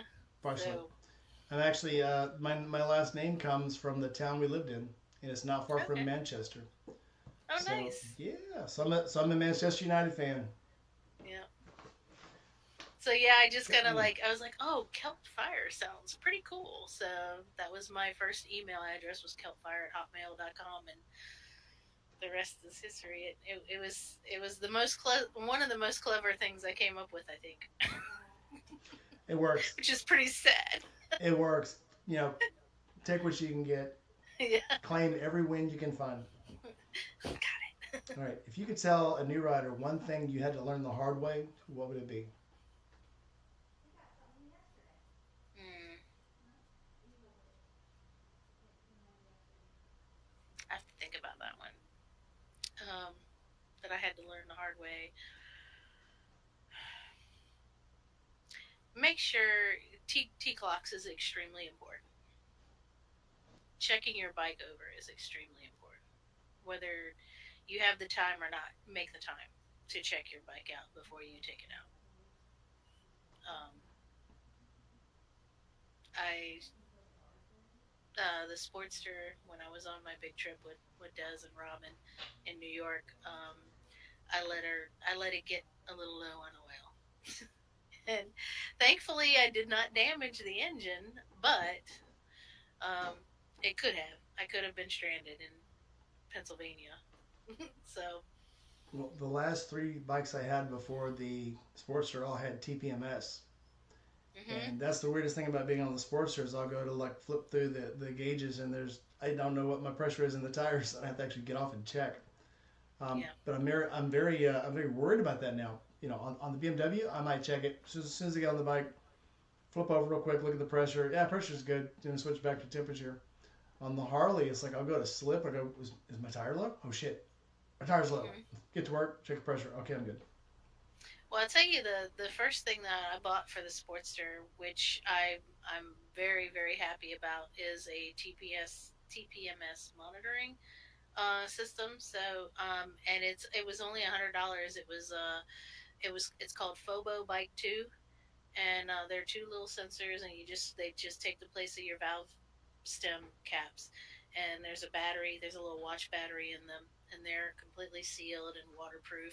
And you just screw them on, and then you download the app on your phone, and you can either program it to run continuously in the background, so it's constantly monitoring. You know, I do that when I'm actually on the bike riding, so that I can monitor temperature and and pressure, and it'll do that constantly, or you could use it to spot check them. So I that was the best $100 I spent, on a on for the Sportster, was to get those tire pressure monitoring things. Because yeah, I did that for a while. At first, I would take the caps off and check the temperature. I was like, oh my gosh, this is so time consuming. There's got to And be now an I've lost easier air. way. Yeah. Yeah, and lost air. And then I was like, oh man, I gotta fill it back up now. Well, I've seen them on Amazon that have like a regular digital readout, and you just mount them up on the handlebars, Hmm. so you don't have to have an extra app. But that yeah, like I said, they're a little costly, so you gotta kind of weigh the cost of how much stuff do I actually want to put on my bars. Well, yeah, that's the other thing is I opted for the one with the app on the phone, so that way I didn't have more things to put on the bars. More I have dangerous. I already got my duck. Yeah. What else can I put on? yeah. Yeah, I did not put on a cup holder. Did not put the cup holder Did not, but so on. on the BMW down by my leg on the fairing, that there was bolts that are actually I've seen people take the glass holders for like water bottles that go on bicycles, and it mounts perfectly right there. The bolt holes perfectly match up. So I have a little, and I actually put this one in it. It fits perfectly in it. Look, it's water bottle size. So that's what I take on long trips. And I've seen people say, oh, you don't need to do that. You don't need the blah blah. Listen, when you're on a 14, 15 hour trip, yes, you Hmm. do. Especially when it's hot. We talked about riding hot. I think last night, uh, and it sneaks up on you. It's much better to have Hmm. something cold to drink a little bit as you Yes. go. Oh, my mouth's dry. Let me get something to drink. Because you'll talk yourself out of stopping. Again, you don't want to stop. You've already stopped for gas. You've already stopped for the bathroom. It's like, man, I really don't want to stop. I really want to get to the next stop. I don't have to stop right now. Let's keep going. And before you know it, you start getting lightheaded. You get hot. You're flushed. Um, you get shaky. Water Hmm. is absolutely important. So I would Yes. absolutely recommend you keep something on you. If you don't want a cup holder, that's fine. But something where you can get to water pretty easily on the road. Even if you just got to pull off to the side and drink and throw it back in your backpack or your side bag or whatever. But water is very important. When my husband and I did the motorcycle safety foundation course, it was September, and it was extremely hot. It was the middle of the day, and it was an asphalt. You're on the asphalt on the course, and it was just hot. It was just very hot. The Both of us had camelbacks filled with ice. It was very nice because our backs stayed nice and chill, and we just had the little straw clip to our shirt, and then just whenever we were thirsty, we just popped it up and flipped the valve. Um, I wear a full face, so I don't have like a modular that I could lift up. So um, when I do stop, if I get like a bottle of water, I will pull down on the chin and then try to position the water bottle into yeah, yeah, Big on straws. I'm big on straws. yeah. So, but on the with the camelback, that's pretty easy. I just flip it up in there, and and Well, I don't have to stop at all. well, they do have 90-degree Camelback um, nozzles. So they're not straight. It's actually bent in a 90. You can just stick it up under there and into your mouth, and you Mm-hmm. can kind of hang it on your little clip Yeah, to under your the chin guard. yeah. Yeah. So it's much easier to drink out of. Anyway, where were we? Oh, here's one for you, Ginger. What is your toxic trait? Stubborn. No, say it ain't so. Yeah, very stubborn. All right, we'll get off that one. If you could buy any bike right now, you don't have to ride it for the rest of your life, but you can't sell it. You'll own it forever. What would it be? You have to buy it with your own money. So it's got to be something you can afford, but you've got to own it forever. But I have to own it forever. It could be out of your price range, but you'd have to own it forever. Hmm. I never really. I have my dream bike. That Road King's The my dream Grom, bike. nice. Yeah, the girl. Yeah, I love my Road King. I I can't stress that enough. I don't know. I haven't like I've ridden on a few other bikes. I haven't really tested the waters of any other bikes. You know, I haven't found something that I love more. But obviously, my progression from Grom to Savage to Sportster to Road King says that okay, the next bike, different bike that I put my butt on, I might fall in love with. So There have been yeah. very few bikes that I have not sat on, or have sat on that I've not went. I'd really like to have this bike. Hmm. Exception being, we've talked about it before on here, a Kawasaki. Any Kawasaki I've ever been on has felt like it wanted to kill me, and two of them have. I put a Kawasaki 750 Limited through a ditch and over a barbed wire fence, Hmm. and sold it immediately to one of my friends. Said there, it's lays. If you want it, you can have it because he'd been bugging me about he wanted it, and we went through the ditch over the fence, and I got up and I left it. I was like, if you wanted, that's right there. You can take it, and he bought it from me on the spot. And another one, I was after I had my big wreck in 2005. I went and rode a Kawasaki 1100, and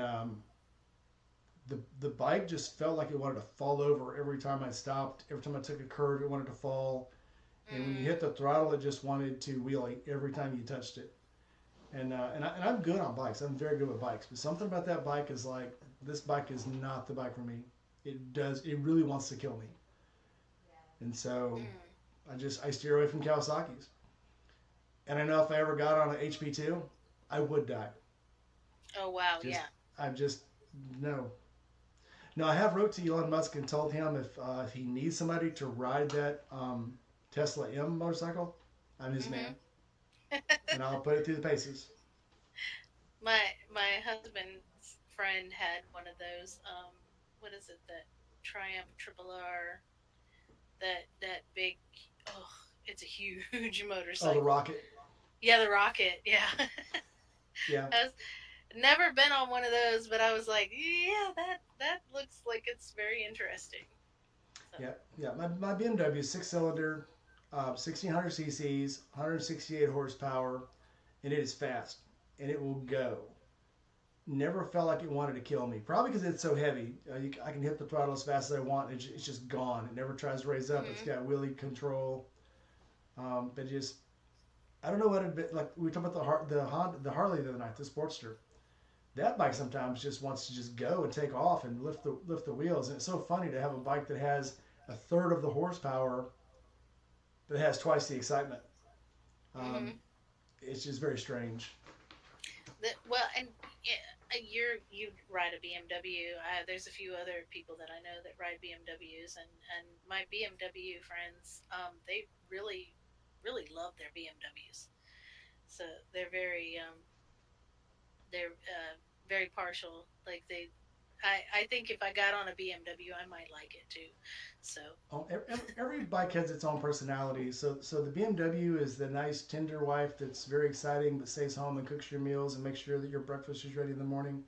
Hmm. Uh, the A Harley, trad wife. the Sportster, is the girlfriend that hits you. So, The bad girl. and she's that bad girl, but you know she's good at heart, so you put up with it. Just toxic. She's the It's a toxic one. toxic relationship with my That's what's Sportster. that? What's it called? The sexy psycho curve. Yeah, yeah. Yeah. If it's got tattoos and boobs, it's a problem. Yeah. What's it Yeah. called? So The hot psycho curve. But the hotter they are, the more psycho they are. yeah. Yeah. Um. So my Anyway. Sportster's name is Hendrix. This the color. It's a special edition Harley color called Purple Haze. So I named the bike Hendrix. And then the Road King is named Kurama because I'm also kind of an anime nerd, and Kurama is the nine-tailed fox from Naruto. So. My BMW is named Triple B, Big Butt Bonita, and because she's just a big, wide, big old girl. And the Harleys had three names. When I bought her, she was black with green stripes, so I named her Narcissa from Narcissa Malfoy from Harry Potter. From Harry Potter, yeah. And then when I painted it blue, I named it after the blue girl on Nebula from from Guardians of the Galaxy. Guardians of the Galaxy, yeah. So. And,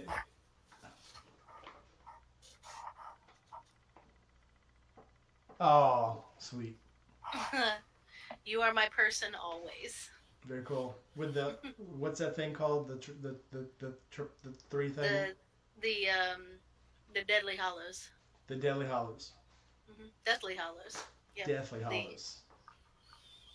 The cloak, the wand, and the ring. Right? I think that's what they were. The cloak, the wand, and the stone. The stone. That's right. The stone. But yeah, Narcissa literally was the first time I said it was. She's a bad girl. She's got a good heart. She's a little bit evil, but she means well. But so now though, I actually had a vote, and Jerry won the vote when I painted it green, and he named it Juniper. Okay. So now but every time I paint her, I change her name because it just the new color doesn't fit. So now I gotta change the name. All right. What is the one thing you will never take a road trip without? One thing I would never take a road trip without is a way to pay for gas. A credit card. A credit card or cash. Yes. Yeah. Gloves, helmet, the appropriate gear.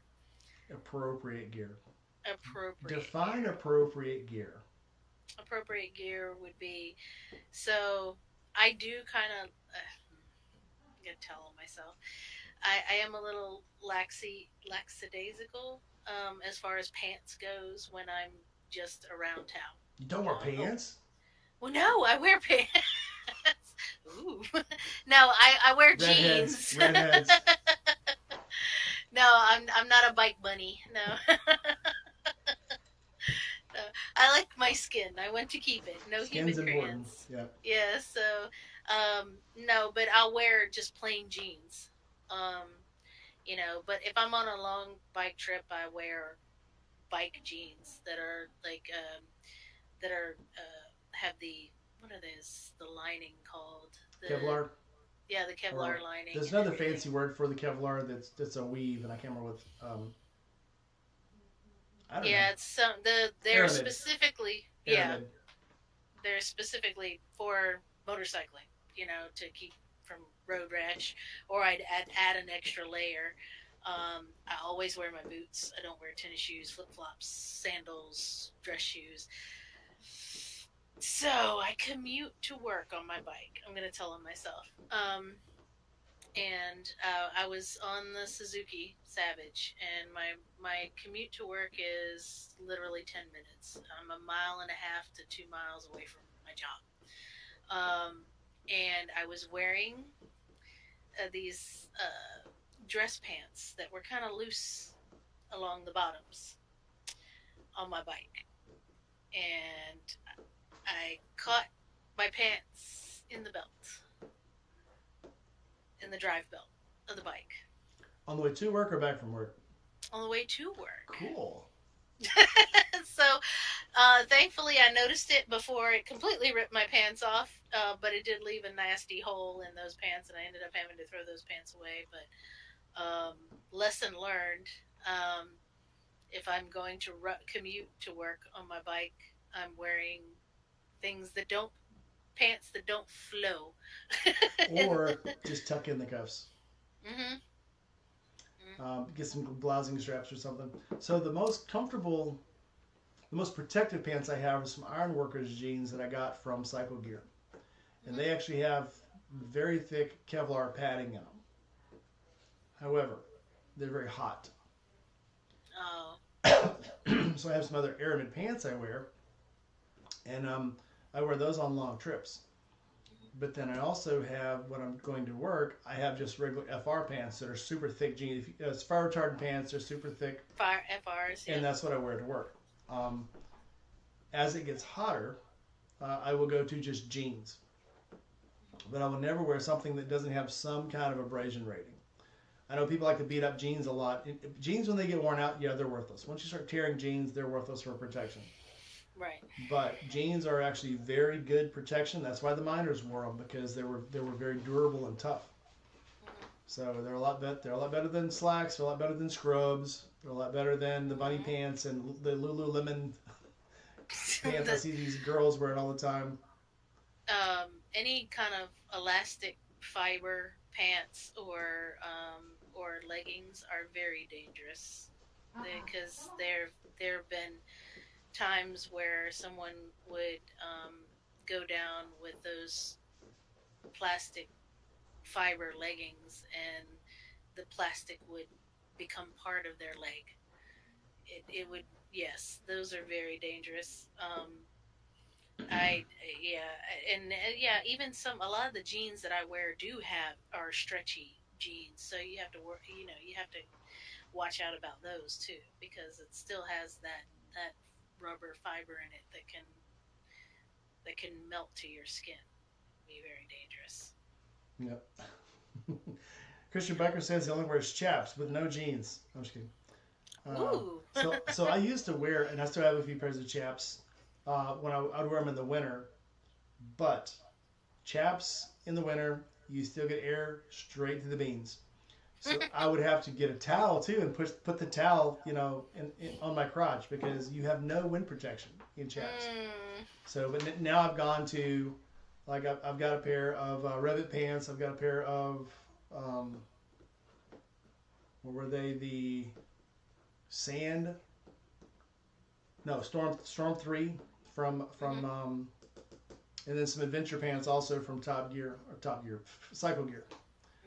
They're not expensive. They're about $100 for the pants, which in the long term of things, when you're wearing, I've had those pants now for, the ones from Cycle Gear I've had for probably 5 years. The ones from Amazon, and I can't remember the name of them, but they're like Diablos. Those were like $60. Just a little bit of money, a little bit of protection to protect you. Now, if I could afford $400 pants that wouldn't last but 2 years, okay, I would. But again, you've got to be, like you're saying, you've got to be practical, you've got to be economical, and you've got to be sensible. So I wear as much protection as I can for the temperature, for the atmosphere, for the rain, and for my pocketbook. So there was a guy at the camp out last year who had the full leather gear on. He looked like he was getting ready to go weld somewhere. Full leather stuff. And he was so hot. And I'm like, dude, why don't you, I can give you a flannel. We've got some flannels. No, I want to be safe when I ride. It's like, dude, it's Florida, man. It's like 90 degrees. You're going to die. And we finally talked him into just, borrowing a flannel from somebody to ride. But just like, there's a point where you can be so safe that you're dangerous. Yes, you're safe in case you fall down, but you're going to die of heat stroke on the way and crash your bike anyway. So doesn't do any good if the rider is not conscious. Yeah. So I have one of those shirts too. That's a armored shirt that has the holes in it that allows it to breathe and everything. So when it gets really hot, I wear the armored shirt. And then I have the Street and Steel jeans and fly racing pants, a set of fly racing pants that I wear too. Yeah, so. you just got to be as safe as you can, but just don't be dumb. I like my skin. No human. Skin's cool. Yeah, I got lots of scars already. I don't need any more. All right. So we talked about which bike you would buy if you could. What's one bike you would want to ride one time? Just once, knowing that you could never ride it again once you got off of it, you couldn't get back on it. And so we're talking about a bike that's either so expensive, so dangerous, so niche that you only had one chance to ride it.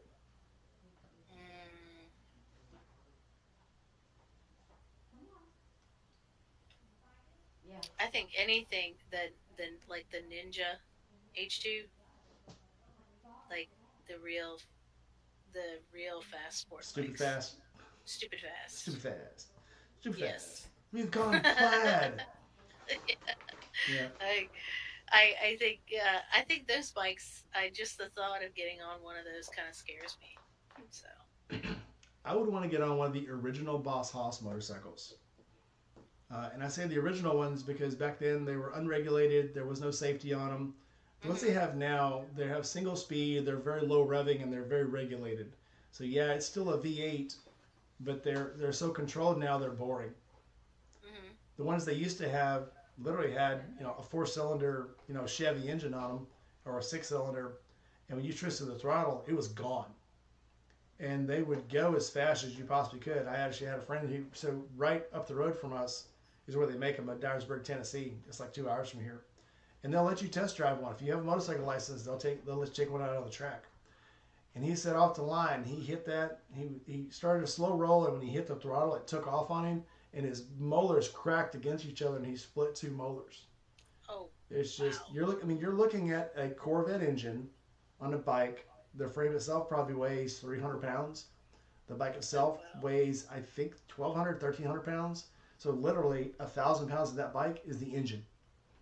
I've seen some of those on Instagram where it's like they put like a Lamborghini engine on a bike frame, and I'm like, why? Like the whole thing. I was like, doesn't that get hot? Like that Oh, engine's sitting right I'm there. sure it gets super hot. There's a guy in, I It's think he's in England huge. that has one of the Tomahawks. That's what she said. Sorry, I said it's huge, and then I said that's what she said. My kind of girl. But yeah, no, he has a 12-cylinder Aston Martin engine on a motorcycle. He Crazy. said getting it ready to ride takes 30 minutes because you've got to do a pre-lube. It's got a small 50cc engine that actually gets the big engine moving because you can't kickstart it. There's not an electric starter big enough to start it. So you've got to start the small engine that starts the big engine. That's how you get it started. And then That's of a course Tim the Tool Man bike. it's crazy. He's a very popular YouTuber. He makes a lot. He makes videos about other bikes. But anyway, neither here nor there. But then of course you got the Wild. Tomahawk that was it took an engine from a Viper, a V10 Viper, and that bike was so big that you couldn't turn it. Mm. There's a guy, I think his name was Tim Brown, was the test rider for it, and they did all the shots and all the publicity stuff inside a warehouse. And he said he had to do like a 12-point turn to get the bike to turn. And it actually had so it said it had one big wheel in the front. It had split wheels. It had 2 wheels side by side, but they were on hydraulic casters that it would actually lean the bike because you couldn't have one wheel because the bike would just fall over. So it's just too. Some of this stuff is Never. too weird. It's just a showcase for the engine. It's not really meant to Hmm. ride as a motorcycle, but some of them There's do. a production bike that has those two wheels in the front too. I'm trying to think of what it is. I The remember. Yamaha near Nissan is it a Oh Nissan? yeah, Nissan. Yeah, Nissan or yeah, Niva something, but yeah, it's a Yamaha. yeah. Mhm. And people that rode them, and we actually saw one when we were up in Eureka Springs. They had a Mhm. dude was following us on one, and it was so That's weird to weird. look at because I, Mhm. I looked behind me and I saw the 2 wheels. And I was like, what the hell? And then they went. Of course, they were past us because young dudes. They were trying to tear up the trail. I'm like, let them get ahead Mhm. of us. Let them go. And the one dude nearly wiped out on a corner. And so when we got to the look over, the scenic view, they had to stop Mhm. because the dude literally slid off the freaking highway. Oh wow. And so I got to get a better look at it. And it just looks so weird. The It bikes are does. they're not perfectly together. They're about this far apart, Mhm. but it just looks so weird. But he said it's a perfect handling bike. It's great. He just was not ready to ride to Eureka Springs, I guess. Yeah.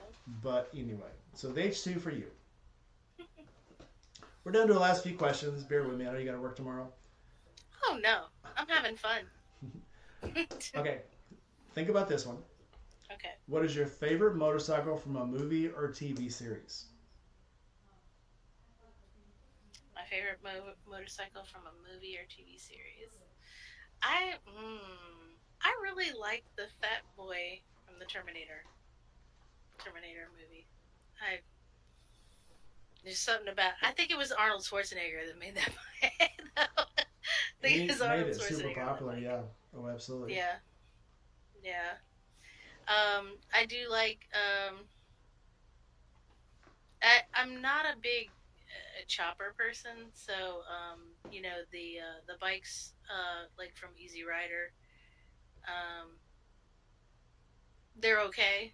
I enjoy when I would love to go to what is it, Smoke Out, the big chopper show down in North Carolina, I think it is.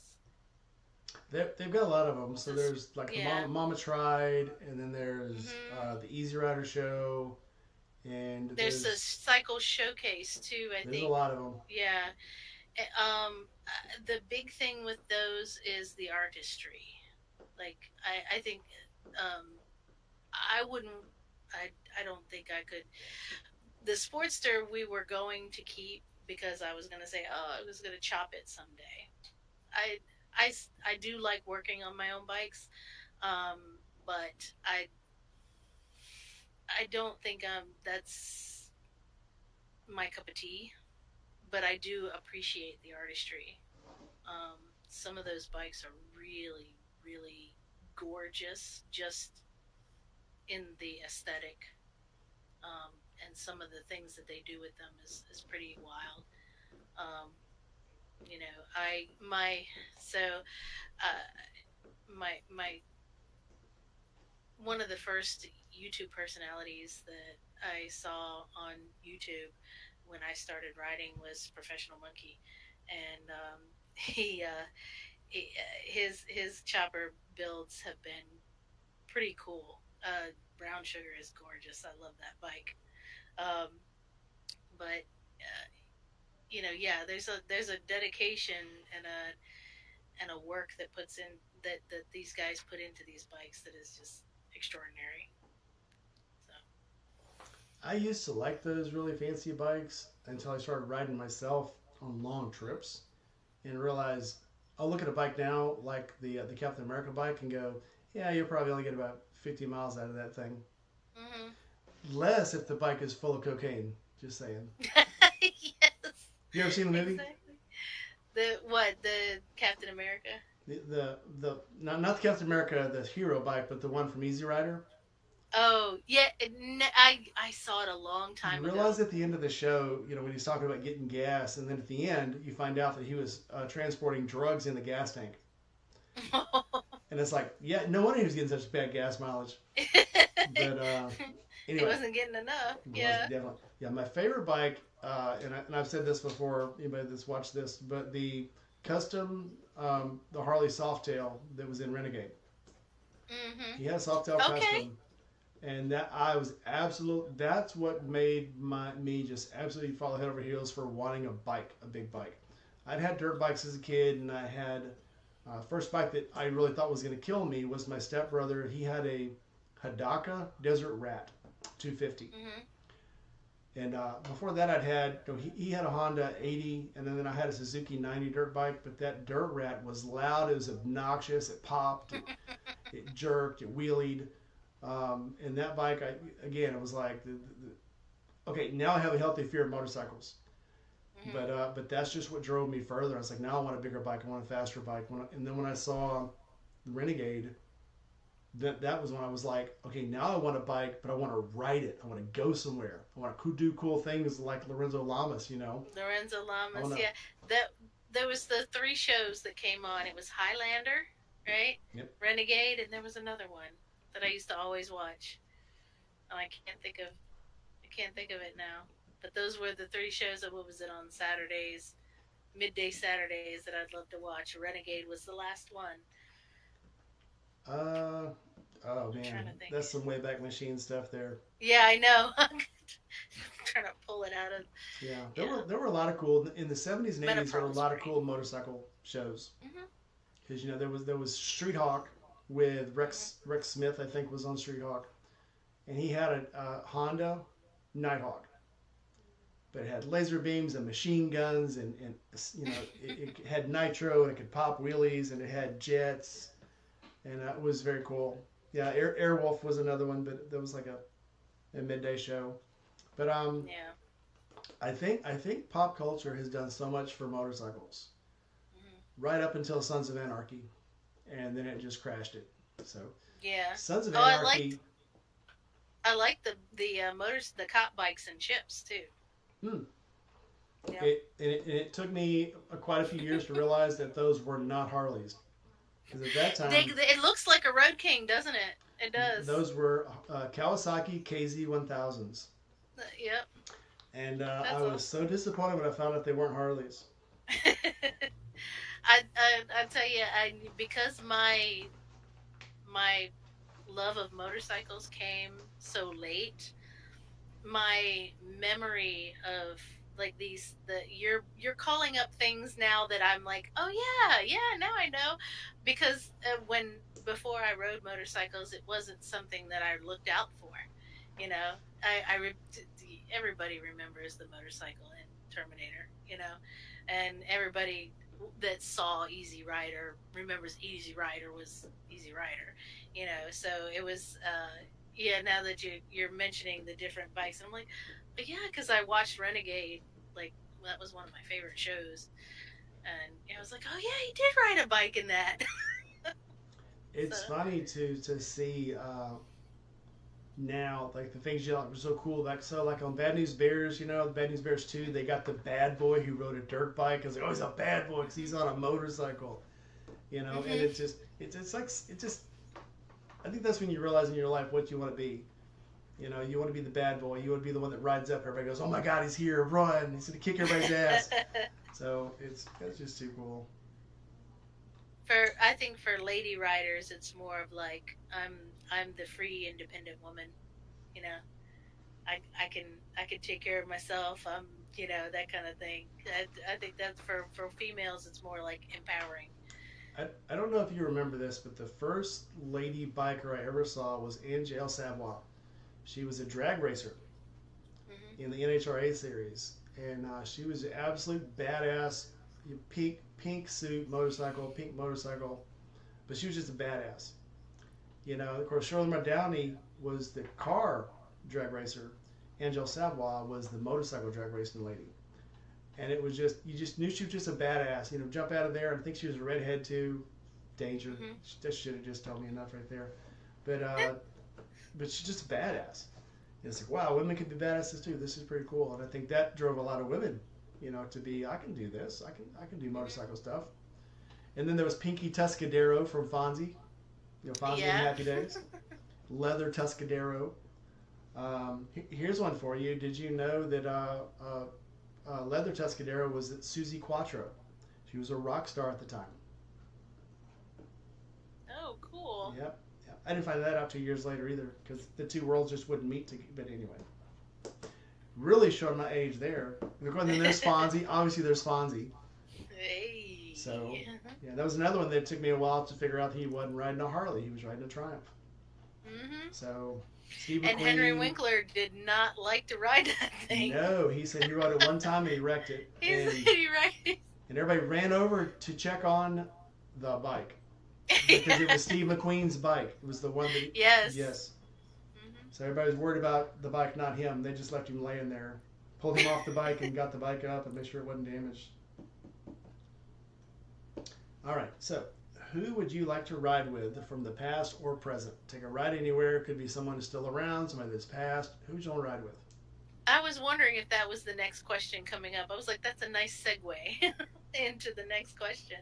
So I've ridden with so many wonderful riders already, like Robin and Dez, and the one that I haven't ridden with that is I kind of have a girl crush on is Whit Mesa. She's kind of has been my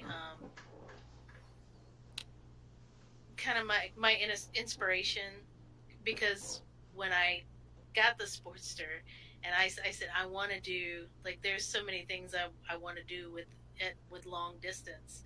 I want to do an iron butt. I've been trying to um, increase my tolerance for time on the bike, to do an iron butt. And when she did the iron butt on the Sportster, I was like, oh, I could do that. She did it. I could do it. She went around what was it, Lake Michigan, or Lake Erie on the Sportster. She did it. She's at Lake Michigan. She's up in Wisconsin. Lake Michigan. Yeah. So yeah, she did that on the Sportster, because everybody was like, "Oh, the Sportster, you're gonna have to stop for gas too many times. It's gonna be close." And I was like, "Well, she did it, so she did it." Biker Babe Beth does iron butts on hers all the time. Now she's gone to Gullwing, but she used to do it on hers all the time. Beth is an awesome person. Beth She's a rocks. wild child. I love her. I rocks. met her at Babes Right Out. She's the coolest. She's a jewel. So. She's absolutely. I got lots of stories about her. 'Cause we got down to Florida a lot. But yeah. there's so many people out there. It's hard to pick a certain person. But there's I don't even want to call them heroes or something, but it's people you want to aspire to. But for me, there's so many people that I know that I want to ride with, that have invited me to ride with them. The only problem is they're like 2,000 miles away. So you're just kind of waiting for the stars to align, waiting for just things to happen, because I don't know. I mean, those things happen. I mean, there's people I've already rode with that I'd never thought I'd be able to ride with. Yeah. And so it's it just works out sometimes. Yeah, there a lot of the people in Florida, like, I've been talking for the last 3 years. I've got to get down for a Forgotten Angels camp out, and it just hasn't happened yet. It's going to happen. Bring a onesie. Yeah, I will. We have a onesie breakfast ride usually it's on Friday morning, and so we put our little onesies on and we ride down to the scrambled egg, and we have breakfast. And it's very cool. It's very entertaining for people. People love to see it. We're just a big entertainment. Yeah, and I got to get some of Dez's cooking. I missed out on Dez's cooking too. I was told that I missed out on something great. So we do a lot of serving there. We do a lot of not a lot of campfire cooking, but we actually like to go to places and eat, because it's like one of those once in a lifetime things. So there's so many little bar hopping places down there, little stops to eat. There's little breweries. The Bullfrog Brewery is right there, probably not 2 miles from the campground. And then, of course, there's Coppertails, that's probably an hour ride away. And then there's one right down the road, and I can't remember the name of it. It's the one it's in a shopping center. Shoot, it literally just says bar. That's all it says. And you get inside, and it's a very elaborate restaurant.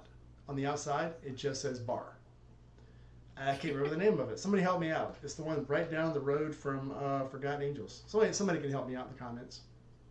Yeah, I'd like to meet Shade Tree and Jaylee C. Don't hold your breath. They literally are so busy while they're there. It's funny. You get there, and all of a sudden you're just mobbed by people, and you're instantly having fun. You're instantly making experiences. You're instantly making memories. And then at night, Steinevine is Steinevine. Yes, thank you, Serenity Kitty. But it says pub. It says pub. That's what it says, not bar. It says pub. But you're having fun from the time you get there to the time you leave. And I think you heard us talking the other night. You don't sleep while you're there. Yeah. You don't sleep so much as you stop moving and crash, and then wake up. And hopefully you're somewhere where somebody put a blanket on you. Otherwise you wake up cold. Very similar to Babes Ride Out. Very similar to crawling inside a trailer, right? I'm inside a camp. Yeah, crawling in an RV. Or Babes. I was gonna say Babes Ride Out.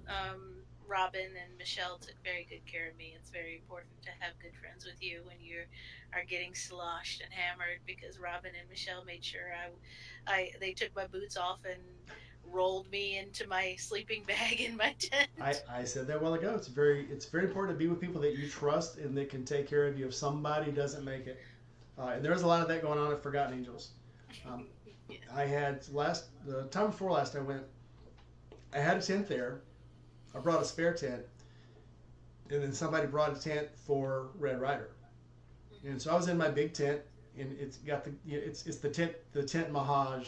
It's got a garage on it. It's huge inside. The inside of it's 6 feet high. And I had just gone to bed, and somebody's like banging on my outside flap, and this is some girl, and there's two girls, and they're like, "Do you know where we can sleep? We don't have a place to sleep tonight." And I'm like, "What?" She goes, "Well, if you just got some blankets or something, do you have extra blankets?" And I'm like, luckily, I had stopped and I had the extra tent and I had some extra blankets and stuff because I picked up a blanket for my wife. And I'm like, well, I got an extra tent. You can sleep in that. And so I had actually brought it for Red Rider, but then somebody brought an extra tent for her. So it just works out that everybody just takes care of everybody there. That's the edge of my story. People take care of each other. And nobody I would lets like you to down. meet Red Rider too. I haven't. She's a hoot. She's a hoot. Like a redheads. She's a hoot. Oh boy, she's a different kind of redhead. Boy, she is a trip. She is so much fun. We went to Walmart and we were looking for muumuus to wear because we're planning on the next time we had a ride, it was going to be a muumuu ride. And so me and her are over there putting muumuus on in Walmart. It was we actually been a little short about it, but it was pretty funny. She did a trip though. She was amazed by American food. She went to Steinway with me. She went to Steinway with me, but we had gone to Wawa's. And she was amazed how the food you could get at Wawa's and that there were so many different kinds of coffee. Canadians always talk about, what is it, Tim Hortons? Yeah. But all Tim Hortons has is coffee. And there's coffee with creamer, and there's coffee without creamer, and there's coffee with sugar, and coffee without sugar. Mm-hmm. That's all the choices you get.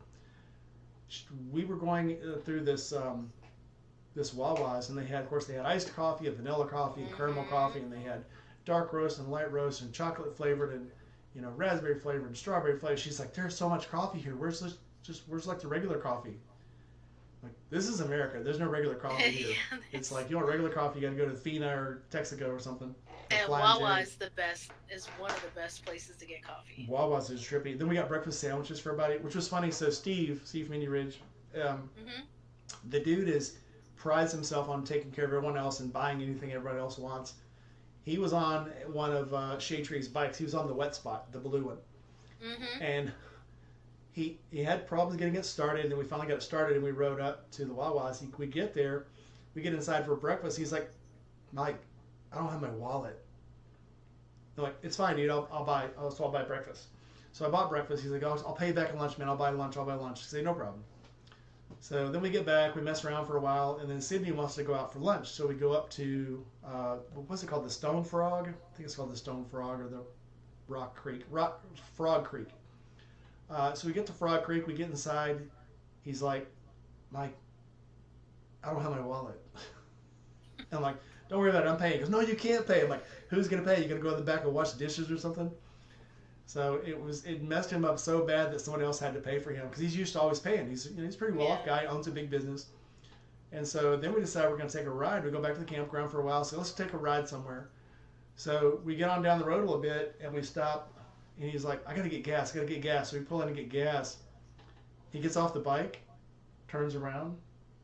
He's like, Mike, I don't have my wallet. I'm like, I got it covered. So we get back, and then he's like, so I tell him I'm going to go up to the ride factory, and he gives me his credit card. He goes, buy anything you want out there. Buy anything you want. So I bought us some T-shirts, and I bought us some stuff. But it was just so funny to watch somebody who's just always totally in control be out of control. It was so fun. Yeah. It was a lot of fun. That's probably pretty scary for him, too, because he's not used to having to depend on someone else. I think he's used to people using him, and I think that's what it was. Yeah, so we get that a lot. He's not used to someone taking care of him, I think.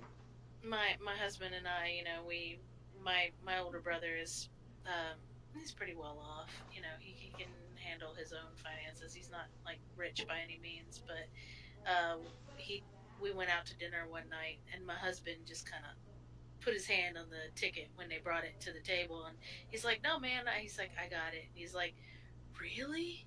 Like, my brother was amazed. My older brother was amazed. He's like, really? Like, you're gonna pay?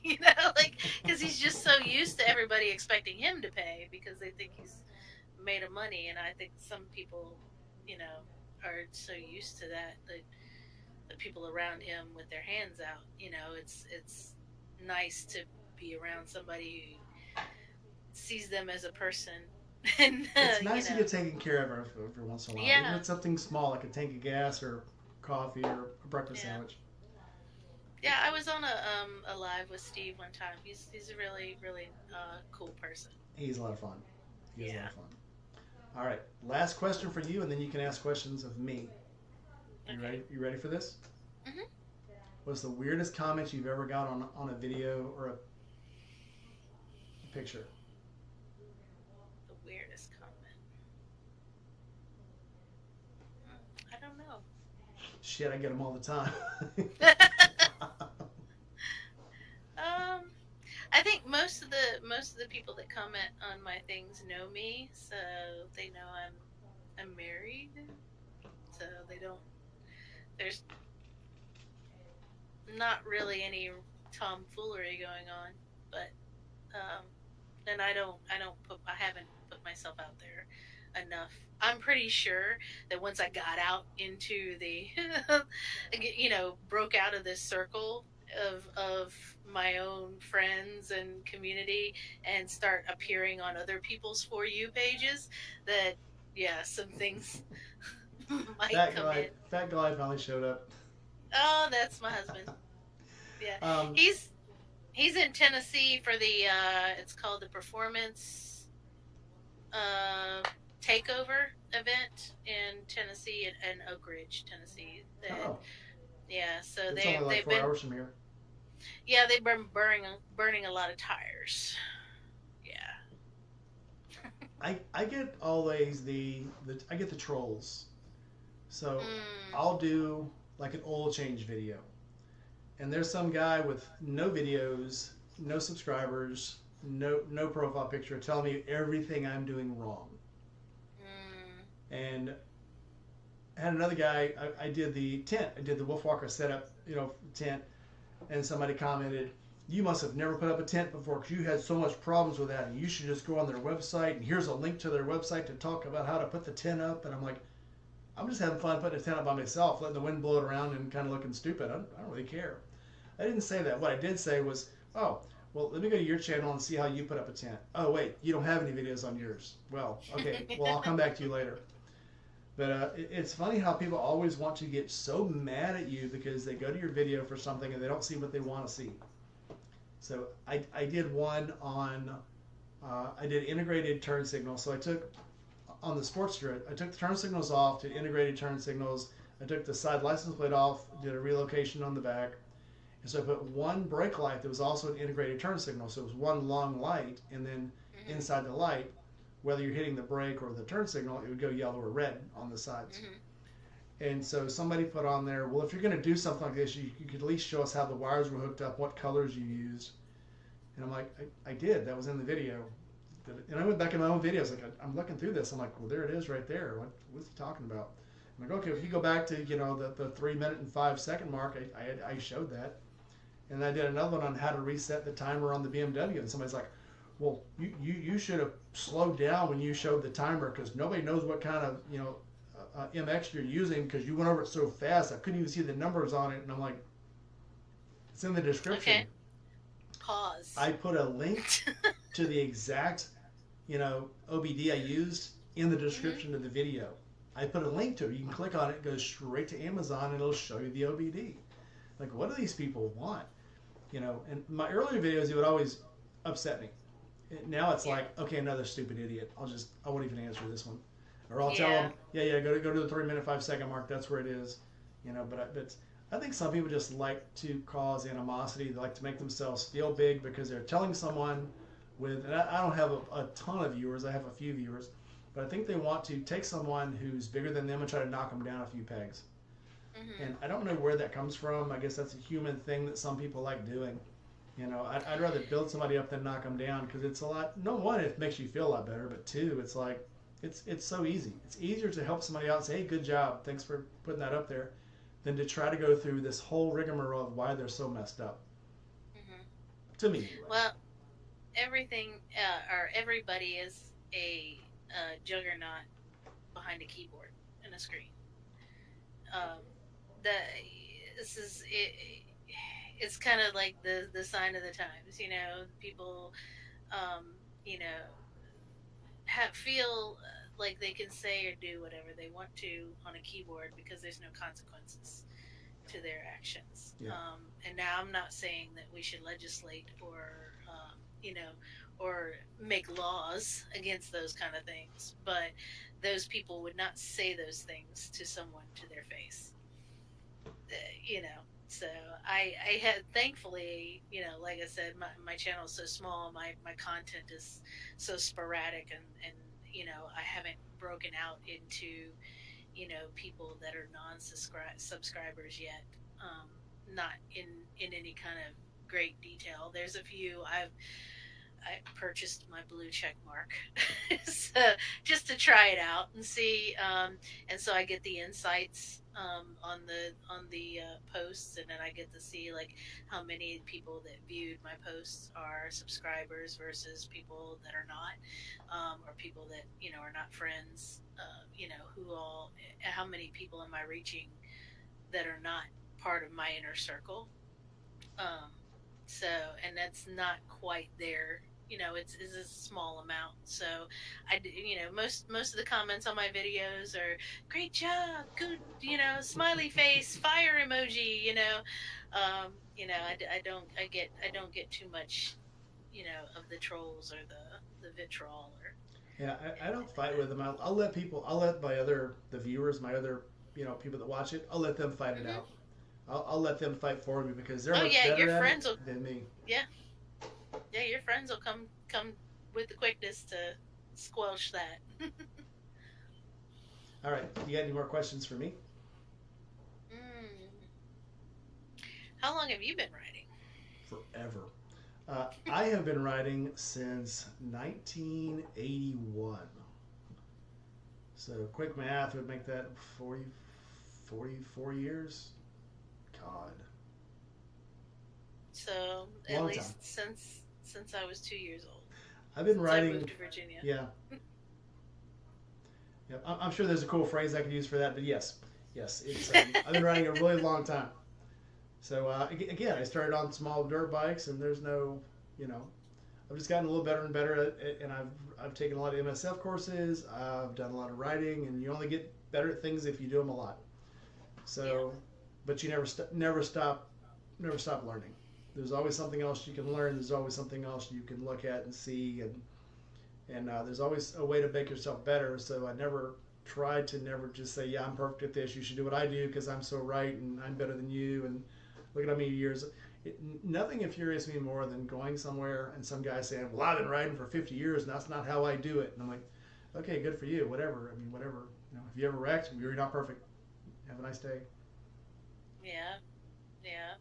I it's, I try to stay open to advice because I am a new writer, so if someone like Robin made me a better writer in my turns, just from that little piece of advice she gave me. So I try to lean heavily on my wise sage friends. Well, it's not to say I don't listen to the old timers. They do have cool things to say. I think one of the things I just got beat up really bad for was so my Sportster, it takes 2050. And I had a guy say, well, in the winter, you should never put 2050 in there because it's too thick. You should put, 1040 in it, 1030, even, something a little thinner. And so it's a person I trusted. So I said, okay, cool. And he's like, yeah, I never put anything more than, 1040 in it year round, you know. So I put 1040 in it in a video, and people just got livid. Yo, your warranty's expired now. Oh, you just ruined that bike. That bike's worthless now. And I'm like, this is what they did in bikes in the old days, And when you've got a bike that barely cranks because the oil is so thick that you can scoop it out with a fork, Hmm. maybe this time to do something different. So the bike actually runs better now. It's better on gas. It's smoother. Hmm. It doesn't have that horrible, egg beater vibration going on when I start it. Hmm. So we'll see long term how it runs. We see how it runs through the summer. But it's actually running better now. So who knew? Oh yeah, those old guys did. Yeah. So sometimes it pays to listen to people that know more than you. Go figure. Right. Experience, right? Experience is a big thing. I have kept you up. I know you got to go to work in the morning. So, final thoughts. You got anything for Final all the thoughts. viewers out there? Um, Stay safe. Enjoy your ride. Ride your ride. Right? All the good ones. Let's see, what other platitudes can I think Ride of? your ride. Yeah, yeah, yeah. All right. Ah, I'm kind of nervous on camera, so you I. did fine. All right, we're gonna go ahead and say goodbye. Goodbye, everyone, and I hope you guys enjoyed Bye. this. You can stick out for a little minute, and we'll do a debrief. All right, everybody. I will see you guys next time. Let's see if I can get the music going again.